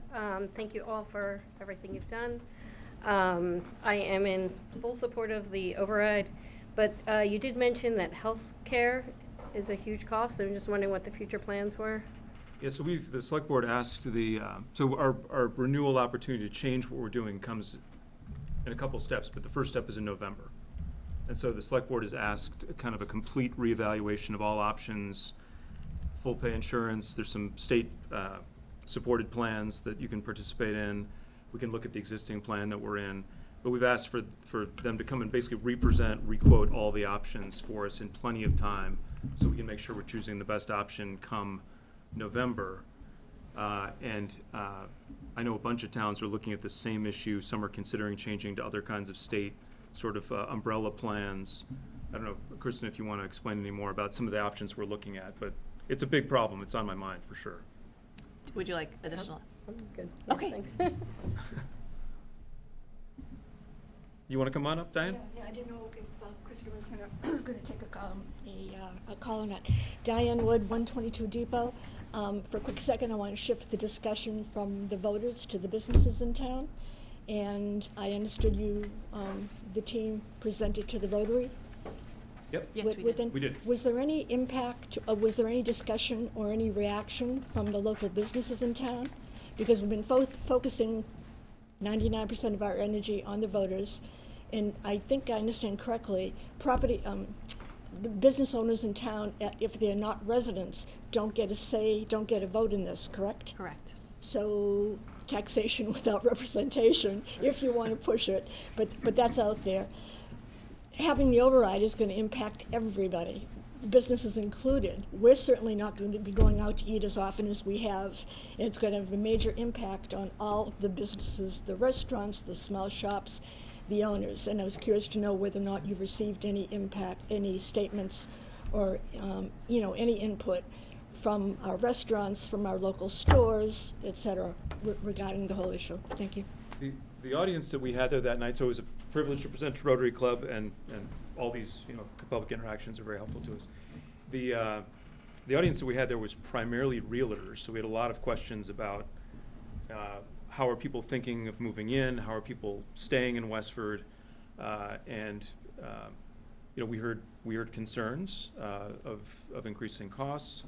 We heard that a lot of the kind of core reasons that people are coming to Westford and what keeps Westford attractive for people moving in relates to the school system. People like all the services, but they value the schools especially highly. I'm trying to think of some of the other good points. They asked a bunch of very good specific questions about different aspects of the budget. Other memories of good inputs we got. I guess another way of answering the question is we would very much have liked to talk to some restaurant owners and some small business owners. They just didn't happen to be in the room for that event. So I can't say that we got a lot of direct from them. Most of what we got was their impression of what makes Westford attractive, what brings people to Westford, what keeps people in Westford. And we also have been speaking with the Economic Development Committee about this, and they've been sharing the information with the business contacts that they have. I can't report any further than that, but they are well aware of the issue and have been sharing that information. Because I would expect the small businesses to be fairly concerned with their own business, because the majority of people aren't going to be spending a lot of money in town. So that's going to be a reality, but it is what it is, but thank you. Sure. And we mentioned earlier that we, part of the use of a small amount of the ARPA funding, we decided strategically we've got to get a better grip on what's going on in terms of economic development in the town. We need to look at the space that we've allocated for commercial development and make sure we're using it in the way that best meets our goals as a town and potentially, has a good eye on revenue. It may not always be our top priority, but that's a priority. So that's work that will be in front of us, and we'll have that input as we enter our second year of budgeting. We'll have input from them about what can we do to make sure we're, if it's appropriate, making more money, but also supporting those businesses as well. So we care about that input, and we're going to get it, but I think we're going to have to wait for that program to get it that way. Do we have any more specifics on that, like where we are on acquiring those services and when we expect a report out? So the Economic Development Committee has selected 2 firms to interview, and we are going to be interviewing them in the next 2 weeks, and then hope to have a recommendation to the Economic Development Committee to get to the Select Board, hopefully by the end of the month. Okay. And is the project scoped for 6 months? Does it have a time associated? So it was for 2 years if we started in January, but we need to expend the funds by December of '26, so it would be a year and a half. Most likely, so a it's little 18 months. So we'll get some information as we go, but we're not going to get the complete report in 6 months. Okay, thanks. I mean, to be clear, we're using ARPA money, so ARPA money has an expiration date of December 26th. That's when Krista mentions the end date. It's not town money. It's town money, but it's federal money allocated to the town that we get to spend on things like this. So Dan, I'm going to ask you this question. I don't think you need to bring anything else. Again, it's additional clarification related to the library project and moving that money otherwise. So this resident, Dan Dedico, I apologize if I pronounce your last name incorrectly, asks if why can't we cancel the library project and move that money to Westford's operational expenses at the same time to afford a property tax increase? All right, so the library, what we authorized for that was called a debt exclusion. So we can raise taxes only for that project, for the property, for the library property. And then what we do is we raise the amount of the debt payment each year over the 20 years of the loan to pay for the debt service on that. So you can't just take the money that was authorized for the debt payment and the debt exclusion and put it towards the operating budget. It's a separate vote. So this is a very controlled regulations on how we are allowed to issue debt and all these things. So and we're overseen by the Department of Revenue with this. So you can't just take that vote and apply it toward the override. I hope people understand that. Maybe many people in the room, I've seen at other events do, but if it's an operating expense, that's governed by Prop 2.5. So you can't raise the levy to spend on operating expenses more than 2.5% a year. So if you canceled the library project, if you were to do that and not have the debt exclusion money come in, that doesn't mean you can put the money into the operating budget. You can't do that. So there's no benefit to the operating budget of not doing the library. I mean, there's a benefit to the taxpayer because your tax bill, if you don't have that excluded debt on there, would be lower, but that doesn't help you address any kind of operating shortfall. You can't take debt money and use it that way. It's just not, it's not allowed.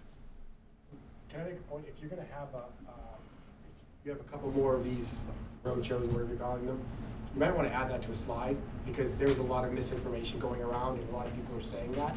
So I think the more you repeat what the truth is, you know, at least people might understand it. Yeah. Thank you. However, Go ahead, Paul. from a taxpayer, I understand what you're Taxpayer. talking about from a structural point of view. From a taxpayer point of view, if we cancel a library debt, that piece of the excluded debt goes down. Then, if we pass an override to help the operating budget out, property taxes go up. So that effectively does what you just said we couldn't do. You know, it allows, from a taxpayer point of view, I pay a certain amount of money, and instead of paying for library, I'm paying for teachers or something else, and that makes perfect sense to me. You were exactly right. So I was overreacting to the question as asked. The question is asked because could we take that money and do it for something else? You can't, but you're right. It does displace what's in your tax bill. So fair point.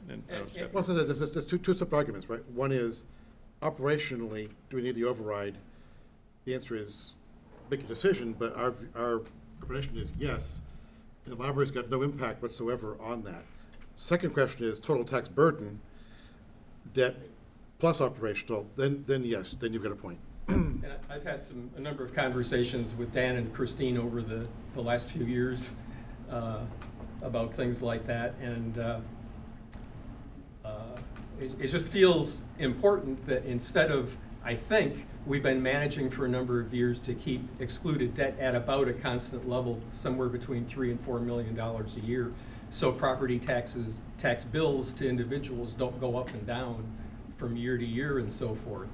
If part of our budget thinking is, from the point of view of the taxpayer, to keep budget plus excluded debt managed to a limit that, you know, is reasonable and keeps tax bills about constant, you know, that allows us to make trade-offs between excluded debt and the budget, is a whole lot better for the taxpayers. I understand your point that if you manage to a total amount and there's things going on, I guess just the counter to that is there are fundamental needs behind each group. Like there are things that we need to do as a town that do end up driving excluded debt. So there's a reality in the needs both on that side and with what we've been talking about tonight, the operating side, which are there. So and when we your ability to shrink one and grow the other, you need to also look at what's the driving requirement in order to make this a town that we want to live in. So when we prioritize, our priorities should be based on what's important to the town, not whether it's in the budget or excluded debt, and we should be able to trade off against the two. Yeah, and I would argue we frequently do. And just in case you're listening in, we're having a debate about Basically, you've got these two parts in your tax bill. You've got the part that addresses the levy and the operating budget. You've got the part that's related to excluded debt. And Paul's making the point that as we look at sort of designing a service mix and making choices, you need to be looking at those two together, which is a very fair point. But it's also the case that your operational money is for ongoing expenses. The debt, the debt is largely for a capital base, your infrastructure.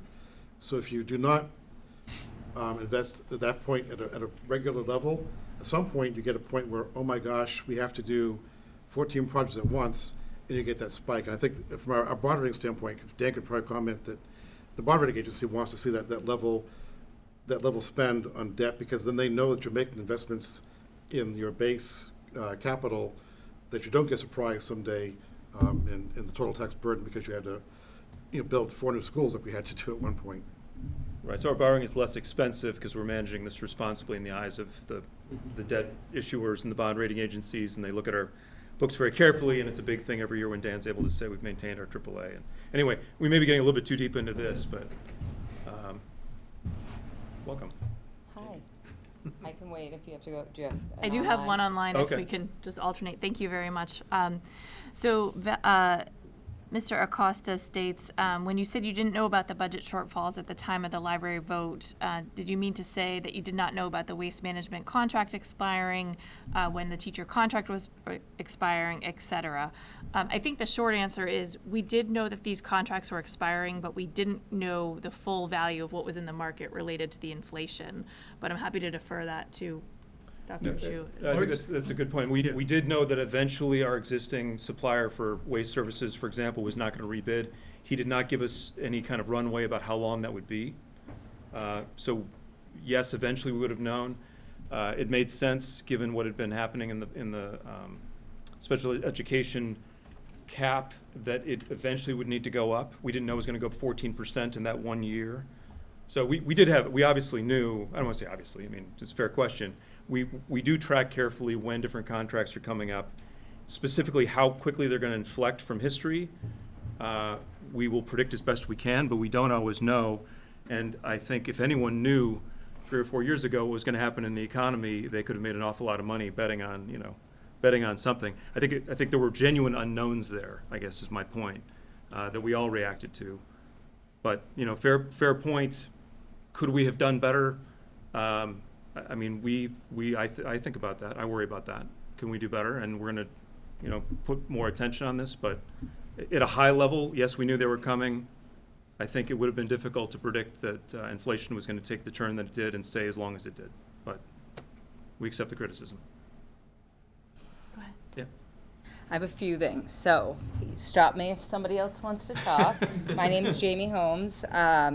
I live at 20 Moore Road. So on the slide, one of the slides, I think it was slide number 4, I just wanted to clarify something because I spoke to a couple people that are teachers in town, and there was still a little bit of confusion on, I think what I think is now being cut versus what they thought may still be on the chopping block, even if the override passes. Can somebody, I think Dr. Chu, confirm with me that middle school intervention program is no longer being eliminated if the override passes? That is correct. Okay. Yep, so on the, so I understand why there was some confusion, because we had multiple budget meetings with the school committee about looking at what the potential recommendations would be. But in our last school committee meeting, what we presented in order to meet the final target that was given to us, the reductions that we would still need to make even with an override is still the 8.2 FTE teachers, which is in response to our enrollment, which we've been doing for the last couple of years. We'll still be eliminating the special education in-district transportation, and we'll be eliminating 4 central office positions. Okay. That is all. Previously, we did talk about eliminating the middle school interventionists, but because of different changes in the conversations that we had and based on the FinCom and the select board conversations that we had, that we took that off the table. Okay, great. In speaking to that, I guess, like, all of the employees in town, whether or not they live in town or not, are aware of kind of what's going on. So not to say that they would be forced to support override or not, but that they're talking about this because they know that there are positions that they're going to be potentially losing in their own departments. All of the employees would know what's going on, I assume. So I can speak for the town side.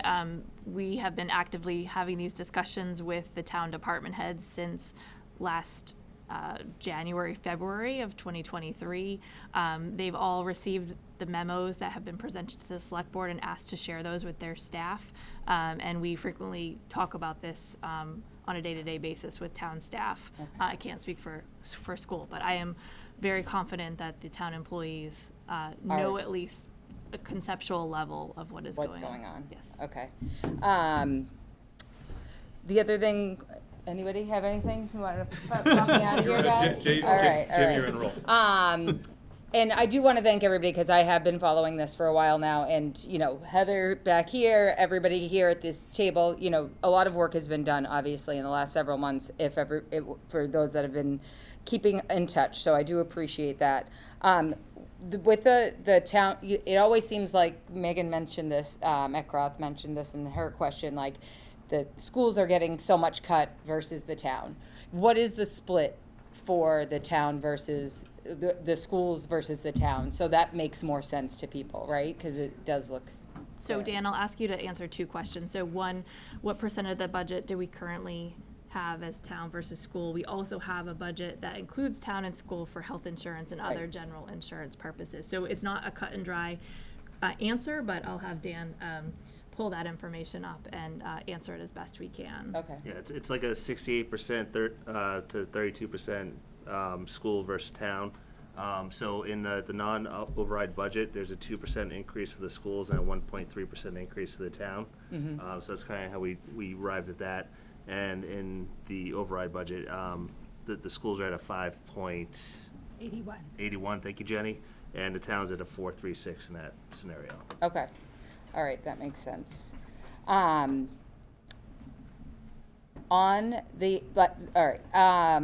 infographic that I've looked at, there mentions a reduction of 44 staff on the town side in fiscal year 26 and 27. When you just answered the question too, it mentioned it further describes, like, lower down, I forget what slide it was on in this, but that there's 20 plus public safety. So where would those other 24 positions come from? Would that be more public safety? Would that be people? I don't know. So we don't want to specifically speak to that today because we don't know specifics, but we know the majority of our staff on the town side are public safety, police, fire, dispatch, and highway DPW workers. We could be cutting library programs, so that would be library staff. Council on Aging programs, that could be COA staff. We could be trimming to the actual minimum required in our finance departments and other ancillary departments, community wellness, sustainability. So I can't speak to specific positions because we're not there yet. Yeah. But it could be a myriad of positions on the town side. Okay. I just think it's important, when we talk about like a snippet like that, if somebody just hears that, to bookend it with over 3 years without an override. Correct. Those are the impacts you're talking about, over 3 years without an override. For someone who just heard that, thank you. Right. Yes. Okay, sorry, I wrote a lot of things down while I was back there. When you say over 3 years, sorry. Yeah. When you say over 3 years, does that mean 8 1 year, 8 the next year, 8 the following year? 24 total? So do you want to answer that? Yeah. So the question was, basically, if we talk about a total number of people that would be affected without an override over 3 years, has it been broken down what would happen each year? Is it at that level of detail yet, I guess is the question. So we've conceptualized that over the course of the 3 years. We've used an average salary of $70,000 with benefits. It does compound year over year, but we don't have 8, 8, and 8, or however the math works out. It's also important to understand that we don't know specifically where we're going to be in terms of revenue next year, the year after, and the year after. So we're very conservative with the numbers, using the information that we currently have available to us. And in each year's budgeting process, we would make best use of the resources we have to address the needs as we see them at the time. So we're really not able to say in '26, here's what we would do, because when we go through the budgeting process, there might be a change in needs. So we may decide, that we're gonna, that this is too critical, and we, although we hate to do it, are gonna cut this a little bit more. But the total amount is about right. If you consider how much of the budget is people-driven, if you consider how much money we're talking about having to come up with, it's gonna be about that number of people. But just to clarify, because I think it's Bill, right? He said 24, and it says 44, right? Is it, which is 44? No, that's fine. I just wanted to, I think that's part of the problem, is that maybe people don't always understand, the impact on the town side. So while it looks a little bit more minimal in fiscal year 25, fiscal year 26 and fiscal year 27, it's a much bigger impact, right? Overall. Both on the town and the schools. Yes, it's a huge impact on the schools, and you already see that number because it owns so much of the budget. You see it more in 26 and 27 on the town side as being a bigger number. On one of the slides, or that infographic, it also mentions the 10 to 40% of contracts, and I know Tom spoke a little bit about it, but what is the it's kind of hard to swallow, what contract went up 40%? So do you have that? Electricity. Electricity is Yes. the 40%. Yep. Okay, that makes sense.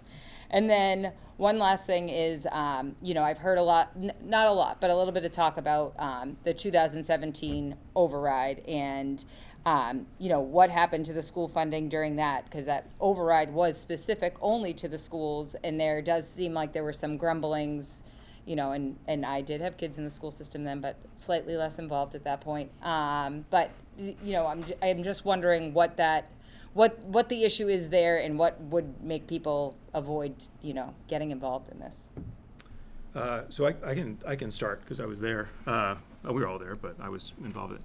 So we did pass an override for 1.6 million. It stepped into 3 steps, and that specifically was to address the salary table and the contract that we were able to negotiate with the teachers to try to close the gap to the average pay, still trying to get to average. And I know there were a number of concerns that even though all that money as intended did show up in the contracts, there were concerns that in the same time period, funding went up and down. There were some things that, there were cuts that had to be made because we didn't always have all the available funds we wanted. I think there's a fair point that there were a couple of years that it looked like the allocation to schools could have been stronger. I guess what I draw people's attention to is over the full period of time, the funding has been, I think, very consistent. The benchmark that we have says that Westford, I think, allocates 68%. That's above the other communities in our market basket. So of the funds that we have available, we over-allocate to the schools, and we're happy that we do. It's a big community priority. But there was the dissonance, I think, of people who saw this commitment to the override and the fact it did end up in the teacher contract, but at the same time, some combination of funding choice, how much money we had available to allocate, which went up and down depending on the year. There were years that we weren't able to do everything we wanted to on the school budget side, and there were years that in that same time frame that we had to make some cuts that I know were painful. I don't know, does that seem like is that a fair explanation, or what would you add? I think so. I think there was also there were some different assumptions at that time, right? One of the things you had talked about before is that historically the COLA was different. And so there was a different assumption that the cost of living increase over time, I think it was 1.5. And that didn't realize. And so we started falling behind almost right away because all of the other communities were not seeing that same thing. So the important piece is that to make sure that people are aware that all of that money went to its purpose. Mm-hmm. That's the important thing, because I think that's kind of part of your question. People are thinking that people voted on an override to increase teacher salaries and then something else happened. Mm-hmm. Well, every single penny of that went into teacher salaries. But to Tom's point, then there were other circumstances in terms of the budget overall. And I think even going back to George's point earlier, we knew back in 2013 that there was that there was a shift in our enrollment. And so while I've made adjustments every single year as a superintendent to reduce some of our staffing based on enrollment, they were looking at that at that time as well too. So I think there's been pieces of that are part of that problem, part of that scenario. Okay. All right, thank you. Thanks, Jamie. I'll take a question from online. This is for Dr. Chu and Valerie. If the override passes, is it correct that the union contract has a reopener clause? And because the 6.8 million is prepaying some taxes for the following couple of years, so more than we need for the next fiscal year, will there be an expectation of additional salary increases beyond what we are currently trying to fund? That's from Donna Javian. I apologize if I'm mispronouncing your last name. Sure. So I'll start, and Valerie, you can jump in. So yes, that is true that when we were negotiating our contract, we were looking at a very clear data set that showed us that the teachers had fallen below what the market basket should be and where they should be at average pay. The settled contract that we have has them moving towards that, but it doesn't have us meeting that. And so if part of the contract says that if the town of Westford is able to identify additional funds, then we might be able to bring them to the actual target. But the settled contract that they have at this moment in time is actually still below the average pay where we've been committed to have all of our employees brought to. So I think that answers the question. I'm not sure if there was an additional part. I guess I just would add the clarity that what years the contract are for. So Right, this, thank you. the first year, it's a 3-year contract. This current year, FY24, is the first year of the contract. Yep. And then FY25 and 26. So none of the, I mean, we don't have something that goes beyond that. There was a question, there was something in the wording about future years or prepaying. We don't have anything in the projections beyond that current contract. And I guess one other clarity that I was thinking of, I think Tom spoke to it a little bit, which was one of the things that sort of compounded that issue was 3 years of 1-year agreements, right? Because of COVID, the sort of rigorous benchmarking that happens with a 3-year contract negotiation had been a bit delayed because of COVID 1-year add-on MOUs. Please. Joe Spadano, 5 Blaisdell Road. So I'm just trying to understand, the override will be what percentage every year for 3 years? Or I'm trying to get like a accurate number on that. So this proposal would add to the total levy, the total amount collected would add 6.8 million right away. So in the first year, it would add that to the levy. And that'll make up the immediate need, or is it 10.8 or million, or?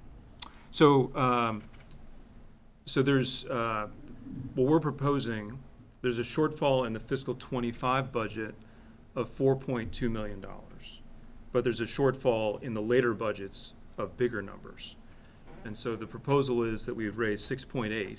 We'd use the 4.2 we need to meet the fiscal 25 shortfall, and then keep that money and apply it, portions of it, to the 26 and 27, so that we don't have to come back and have this discussion over again. This would be something that would cover the full 3 years. And that's as far as we can see with the contracts that we have now. So that would be the intention. But it's important to note that the $6.8 million override is always on the tax base. It does not fall off like the debt falls off. That's exactly right. It would be added permanently to the tax base. So it We're would talking be, about 3 years, but to impact your tax bills forever. and it would be, yeah, so it would go up first year, like my taxes would be up 9.9%. Is that the number that I've been hearing, or? Do you want to give a number? So That's the number, yep. All right, so then the following. That was easy. So Nailed it. then- Okay. There you So go. that's, the next year, another 9.9%? No, it's just the 1 year is 9.9. 1 year is 9.9. And then it's within prop 2.5. Yeah, okay. year it would after year, return to so- the normal 2.5. Yeah. And then I guess, there are a lot of tech parks in town, worth tens of millions of dollars. Is there any way, there really is no incentive to split the commercial tax rate or to take the burden off the families, you know, and you know, are there any incentives to having the businesses in town? I know they bring jobs in, but you know, do we give them breaks on taxes, or how does that?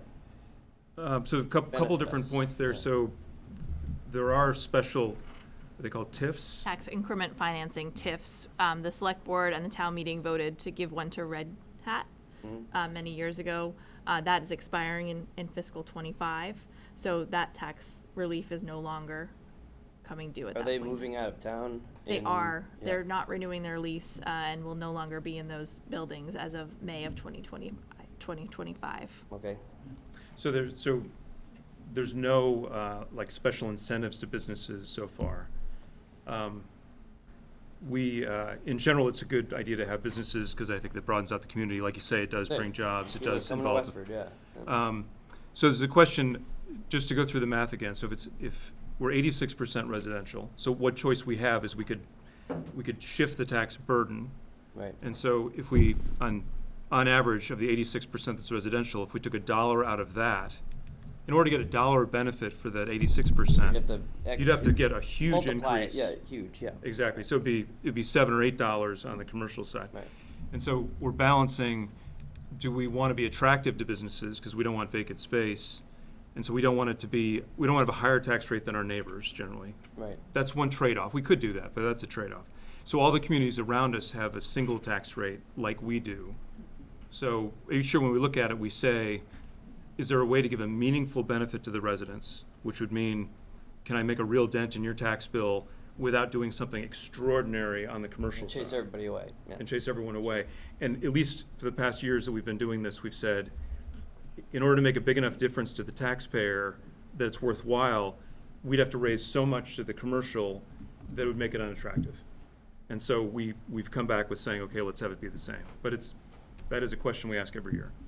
And then I guess, you know, inflation, no one predicted inflation being, you know, this out of control, but, you know, it was transitory, right? I was like, that was hilarious. But, you know, and here we are. But what happens, I guess, and no one has a crystal ball, but what if it gets worse?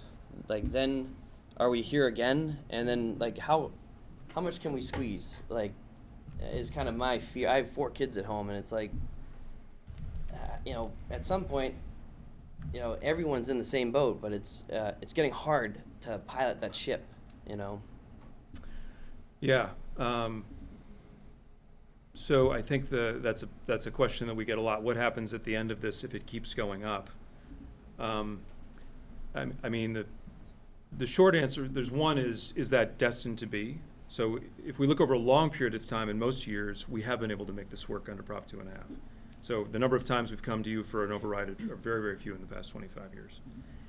I don't have a reason to think, but I could defer to my economist colleague, that this will go on forever, that we're in some totally new kind of time. Sure. But it could happen. Right, we don't know, but I just... It absolutely could happen. It's a fear, right? And that's the concern, and all I can say is that we would come back to you and present the choices in front of us at the time. I don't really have a better answer than that. Yeah. If it continued to go up, I think we would reach a point where it would be awfully hard to ask the taxpayer to support it. That's my opinion now. And I think we and every other town like us would be forced to make lots of other belt-tightening budget cuts that would be painful, but sure. Maybe that's what we'd have to do. And like, how many other towns similar to Westford, I guess, are facing overrides right now? Yeah, so Groton and Dunstable, although they are smaller than Westford, are having votes on March 26th at their town meetings that they've moved up, and then they will have elections related to an override. The town of Acton is contemplating this. The town of Dracut is contemplating this. There's other towns in the South Shore. I won't, compare ourselves to South Shore because I think we're different, but it is across the state that there are these challenges either this year or towns are seeing this challenge coming to fruition for fiscal 26. I will note that I've had personal conversations with Rep. Arciero and his office, as well as Senator Cronin and his office, related to our concerns on this. They will be coming to the select board in future meetings, so we have made our state delegation very much aware of our challenges that we're having. But Westford is not alone in this situation. A lot of other towns are seeing very similar, related to health insurance, related to contracts that are renewing, related to the labor market and the like. Sure. So thank you. Okay. And I think another piece to that is that we keep talking about the pie, right, is the tax revenue pie, but some of our general fund comes from state aid. And over the last 10 years, Dan, I think it's like, that number has grown 1.5% from the state. So it's just impossible to pay any rising expenses with something that's only growing 1.5%. So the state aid just hasn't been helping us. It's not keeping pace, yeah. Yeah, sure. at all, Right. right. And is that something like our CRO is aware of, or is that, because this is a Yes. bigger problem that we're unfortunately stuck Yes, with? we agree with you. Okay. Yes. Yeah, the other thing I'll say is that if you look for other things that can provide some relief to this, the new growth gets added on. So we have all the same things that are going on. You can raise the levy on that 2.5% a year. But if something new happens, that's new revenue that comes into you. So if you build more houses, build something new. Or Cornerstone. So the big years that we've had of new growth in recent times have been Cornerstone, which was a couple of years of big new growth. And the other is the Bell Apartments. Now they're called something else, I think. Bell South. But that was a significant amount of new revenue to the town. Sure, and those are apartments, right? Or they're Those are condos, apartments. or- Yep. yeah. Apartments and condos. The MBTA communities, which is also a town meeting, Yep. would allow us to rezone and redevelop. I mean, we talk about some of the light commercial space that we have. In some cases, post-COVID, the world doesn't need the same amount of Class A remote office space. The opportunity to redevelop some of that for something that could be something like mixed-use housing. Like the Red Hat building is The Red Hat building. gonna be empty, right? It'll be building, that could be a good opportunity. Sure. If you look at what happened with Puma, when they left, someone bought that building, redeveloped it, now has refilled it with another commercial tenant. That could absolutely happen too. Sure. But it does give us the opportunity to, I think, pursue another real bump in new growth. So that's the other reason to be paying attention to that, is I think it would be like a Bell Apartments-sized bump over a couple of years. And that, like, the MBTA meeting's happening now at the town hall, right? And we'll vote on it in town meeting. Sure. And do they have any projected projects in mind for Yes. growing the base, or is there? Yep, so there's several projects that our staff has been working with developers on. We do have projections that are showing new growth. There's a project proposed that will likely come to permitting in the late fall if this zoning goes through at Neshoba Valley Ski Area. There's also a project that might be occurring at Westboro Swim and Tennis. And then another project that we're not allowed to disclose the location, but along Littleton Road that they're looking at. So all of those documents were reviewed with the select board, the finance committee, and they're viewing them this evening as well. So we will have more information at town meeting on that if you can't access it beforehand. Okay. That's why we say that, if you pass the zoning this town meeting, it takes time then to get these things working, right? So we Right, it's gonna get be- permit fees initially. We have a the problem now, construction. yeah. Right, so, but that's why I say we think there's good news in 27 and beyond, but we gotta get there. Right. I guess my last thing is on the CPA. The return is great. I think that is a no-brainer.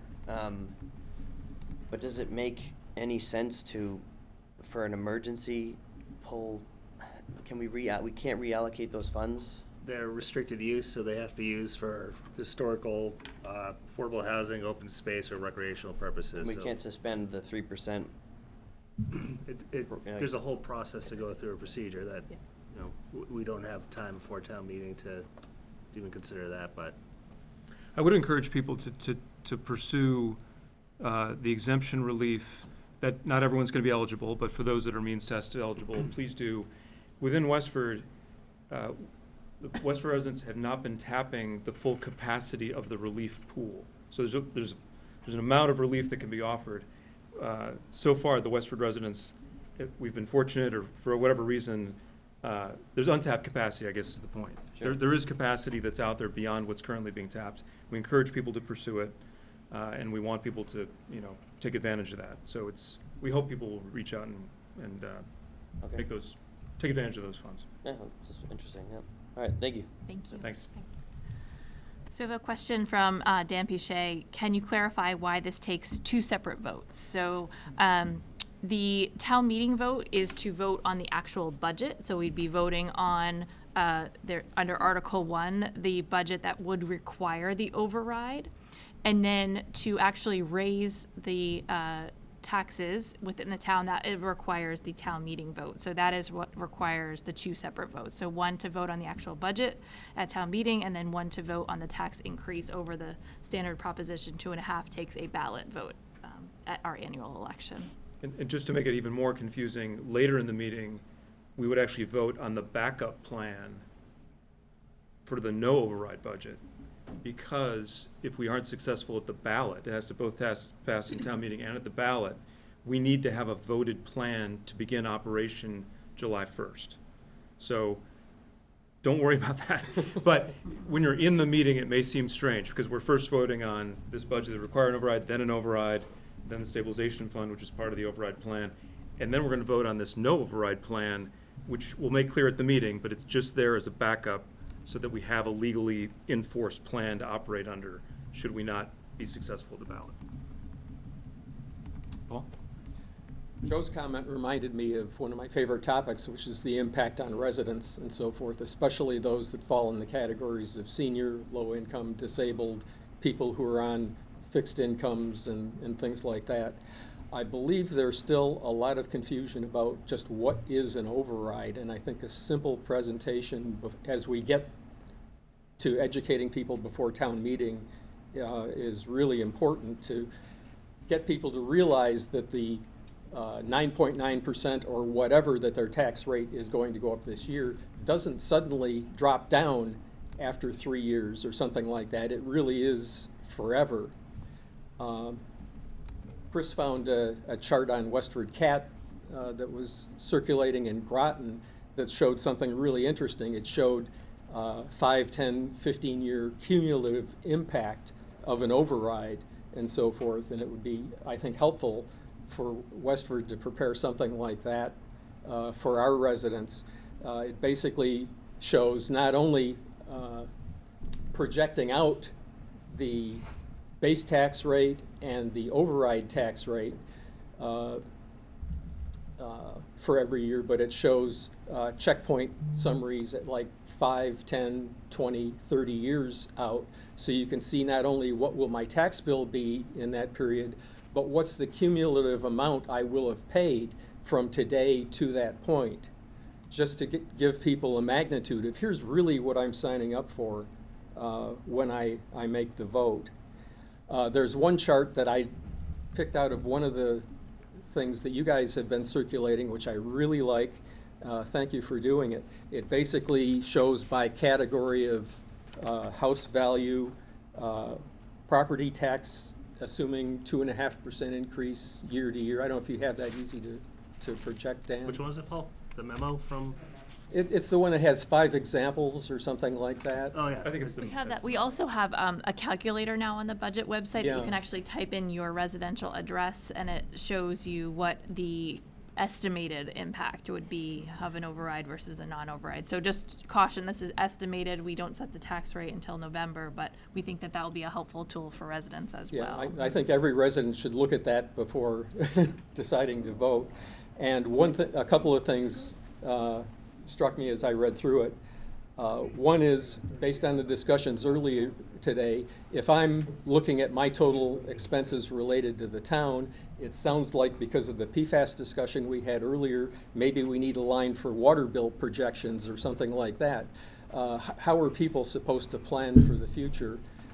If we know of something that's going to be coming that's going to make a 10% or 20% increase in the water bills, shouldn't we communicate that to residents well in advance of when it actually happens? The other thing is, I'm getting in the age group where I'm starting to ask questions like, will my Social Security, retirement savings, and investments last for the rest of my expected lifetime, and so forth? And so anything you can provide me to help me make those calculations, even if they aren't perfect, I don't need a commitment, but just some planning guidelines, basically. So that would be really helpful. And as Heather and Dan and Christine and others who were on the slider committee found, there are a lot of trends in society, like trying to encourage seniors to age in place rather than going into high-cost, care facilities and things like that, if at all possible. So being able to manage their spending and being able to pay their property taxes is really a critical thing. So if there's some way that chart could be enhanced a little bit, that would be really appreciated. And on a separate topic. But just on that, so Yeah. if you've got examples you like, please send them in. We keep updating. It feels like we're updating every day, and maybe we are, but if you've got something you like in particular you think communicates well that you've seen somewhere else, send it to us, we can borrow. Would you like it? Or? Yeah, please, please. There's just a spreadsheet I did. What I was trying to do was extend your chart out in the future, and I realized I don't know how to calculate these cells. So Gotcha. anything Okay. you can do to help on that and communicate it would be really helpful. Thanks, Dan. Yeah, please. Okay. The other thing that struck me with the conversations today is it sounds like one of the things we're hearing in the budget cycle is that there may be some, shall we say, structural changes going on, especially in the areas of salaries and healthcare expenses and so forth. And my background was in industry. Obviously we budgeted totally different than a municipality would do and so forth. But unfortunately, if you're in a situation where the cost per employee is going up, and not only through salaries, but benefits and things like that, and your revenue is somewhat fixed, you almost have to get to the position of saying we have to do something about it. Either find a way to do it with lower cost employees or do it with fewer employees or something along that line.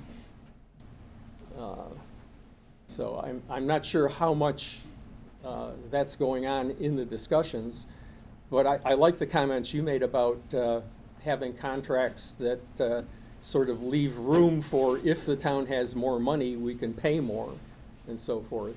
I think that's really excellent. In fact, I heard something recently on the radio from the auto industry that apparently the auto workers are really negotiating heavily in their current contract because the auto companies are making tons of money.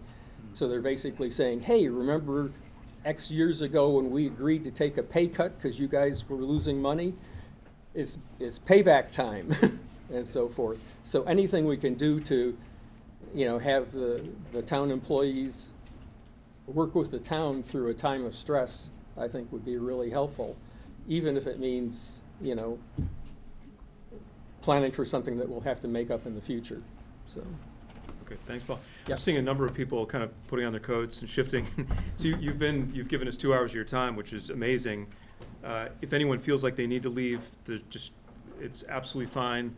We'll stay here and answer questions, I think, for at least a little bit longer, but just acknowledging that you got a busy life. If you need to get up and go, please, we understand, and thank you for being here. So I have a few more questions online, so I'll transfer. So Megan Eckroth wanted to have a statement read, not a question, but she can't be here in person. People keep referring to this override paying for teachers, but really we're paying for our students and their quality of education. Larger class sizes negatively impact every child. Lack of support services impact every child. While this override supports operating costs, the salaries of teaching staff are so much more than that. So just a statement. And then wanted to ask one more question, and then we'll certainly go to this gentleman.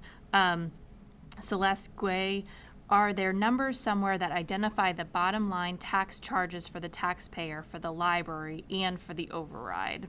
So we had talked about that we do have an override calculator on the website, and we do have 5 scenarios in the memos that were presented to the select board. Dan, what about the costs for the debt, not only the library, but other debt? Where can people find that?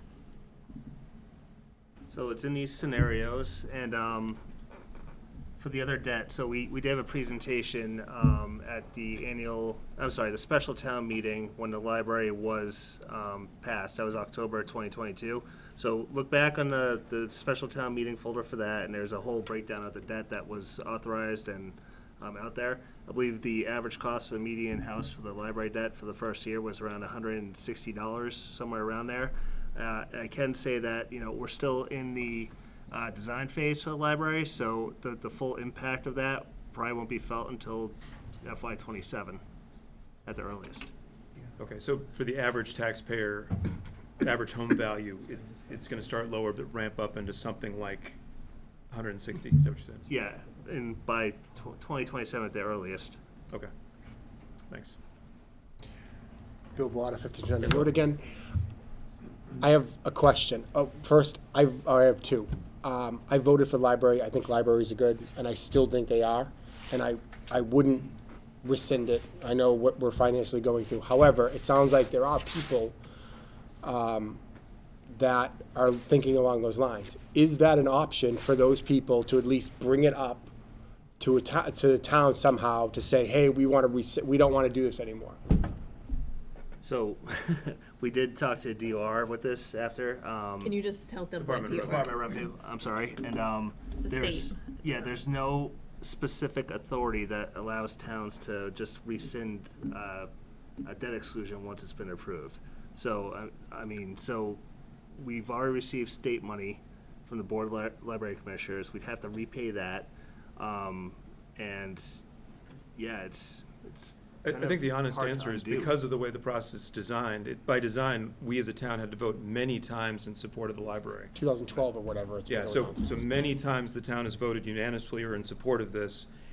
The nature of the process is that it takes a while and it has many decision steps because it's such a big decision and it's such a big commitment both directions from the state and the town that there's not really a way to do it. So when we looked at it and we asked the question, is there a way we could say, you know what, game off. We know we've already voted 6 times in a row for this thing in all these different formats and gotten all this support. Now we don't want to do it anymore. There isn't really a way to do that because of the way it's set up. It's set up by design with many steps for buy-in because it's a long tail program. So for people who are interested in doing that, we can ask again. It doesn't seem like there's a way by statute to do it. Also, we would be on the hook for everything already provided. In the short term, it would cost us a lot more than we're spending to pay back and get out of this thing. So there really isn't a good way to do it, at least so far that we've found. But we do respect the question. Again, I wouldn't vote for it. I think libraries are worth it, but it might be something worth asking again, at least from what I'm hearing here, online, and everywhere else, that it's... Mark, there's another dimension on that, too. And I know it applies to schools as well. If we were to do that, if somehow we could pull a plug on the library, you can just kiss off any future projects for like 20 or 25 years. Yeah. The state does not like to be messed with like that. No, I mean, if you close a school, for instance, and that school is less than 20 years old, you're not going to get another school. Again, it was... No, I understand. I understand you're asking, and I'm glad you did. Right. And maybe we need to be a little bit more frank that we've looked at this a couple different ways, and George raises a good point too. There are a lot of programs that we're looking for cooperative funding, and that pushes us to the back of the line. Right. So I don't know if you've got another. Is there anything more just correct or clarifying to say there? So Christy Bates did post a comment on here saying that the library passed by a vote of 6,500 to 4,100. So is an overwhelming yes on the project. Yeah, and we understand times have changed, and we're not denying that. We're just saying that the process is designed with all of these votes because these are big infrastructure projects that take time, and there's not a way after 6 yes votes to say, we changed our mind. We haven't found that yet. And then the other was more of a point. I think it was a select board meeting, and if I was listening correctly, there was a talk about $20,000 for some signs to better communicate out to the public, I think. And it feels like we're tightening our belt on everything else. Signs to communicate don't make sense. I think it's also about optics when,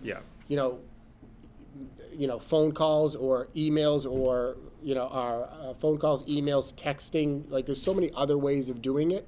I think it's just an optics thing of if we're really tightening our belt and they're like, oh, let's spend 20,000 or 40,000 or 50,000 on this. And people are like, it doesn't, why? Like, it's just. That was a proposal from a town committee, which was just a proposal, in fact, very unfleshed out. In fact, I asked the question, if you talked to the landowner yet, they said no. So that was really just an idea. but there was no intention to spend that kind of money. Yeah, fair point, and absolutely get it. I think we were trying to be encouraging to what's sort of a long-term issue, which is how do we communicate better. And they went to the work of presenting an idea. I think we want to be encouraging, but yeah, we don't have money for that. It's not budgeted. It's not something that we've got an ability to do right now. Okay. So I think we maybe, in retrospect, could have explained to people that would have to go into some future budgeting cycle that would have to fit in all the constraints we've been talking about. So thank you for bringing it up. So we have another question online from Dan Pichet. Why can't the override vote on the fiscal 25 budget be towards the end of the town meeting? I'll just respond that there was a lot of conversation and discussion on the location of this article on the warrant, and the town moderator and the select board felt that in the best interest of the town, they wished for it to be very close to the front of the meeting where people were fresh for the day and attending at that time. So that was the discussion at that point in time. We had every knowledge that there could be a consideration at the end, a request for reconsideration, but we'll cross that bridge if we need to when we get to it. Yeah, welcome. Just last time I come up here. No problem. So Red Hat paid no taxes? Was that the deal? That is not true. Okay. All right. There was incremental, and that was approved by town meeting and the select board. I don't have the numbers in front of me, but they stepped up their tax payments over time. Okay, and that's confidential? It's a public record. It is, okay. Yep. And then where would I find that? So you could email me and I could send it to you. Okay, all right. And I'm sorry, your name is? Sure. I know you introduced yourself, Yep. but yeah. Dan, would you put up the slide about how the public can get more involved? So Sure. Kristen Lass, K Lass Okay. at Westford. I probably have seen it on the webpage, That's but okay. I just, yeah. Or call the town manager's office and we Okay. can help you. Or if you Google Town Manager Westford, it'll come up and you can Okay, all right. click on it. Thank you. There's one other question online, but it's really about kind of the contracts coming due, and I feel like we've answered that question, so I'm not gonna Okay. bring it up again. Anything else tonight? So the next opportunity to talk with us about it would be, I guess, at the select board meeting, probably, just next week. So that was a public comment session, so next Tuesday we'll have another public meeting, one of our hundreds of public meetings that we're having on this topic. And the finance committee is continuing to meet and approve. The finance committee is done. Okay. Yep. The League of Women Voters meets on March 14th on Zoom to Okay. talk about all the articles. Okay, so another opportunity to engage would be then. There'll be members of this group on that call too, to answer questions. And is there a school committee meeting between now and town meeting as well? Yes. There's the 11th, Uh, isn't it next Monday? Oh, isn't it? yeah, sorry, yep, 11th. Yeah. Okay. Well, it seems like we're at a point that we could adjourn. I'll stick around here. I think the numbers can stick around here if you have other questions for a little bit, but if we're ready to wrap it up, thank you very much for being here. Thank you for those of you who are joining us online. We benefit a lot from your questions, and you've given us some good things to think about, so extra things on our list. So thank you very much for being here tonight, and why don't we go ahead and adjourn? Thank you. Thanks. Thank you. You don't need a motion. We don't need a motion, we're not in session.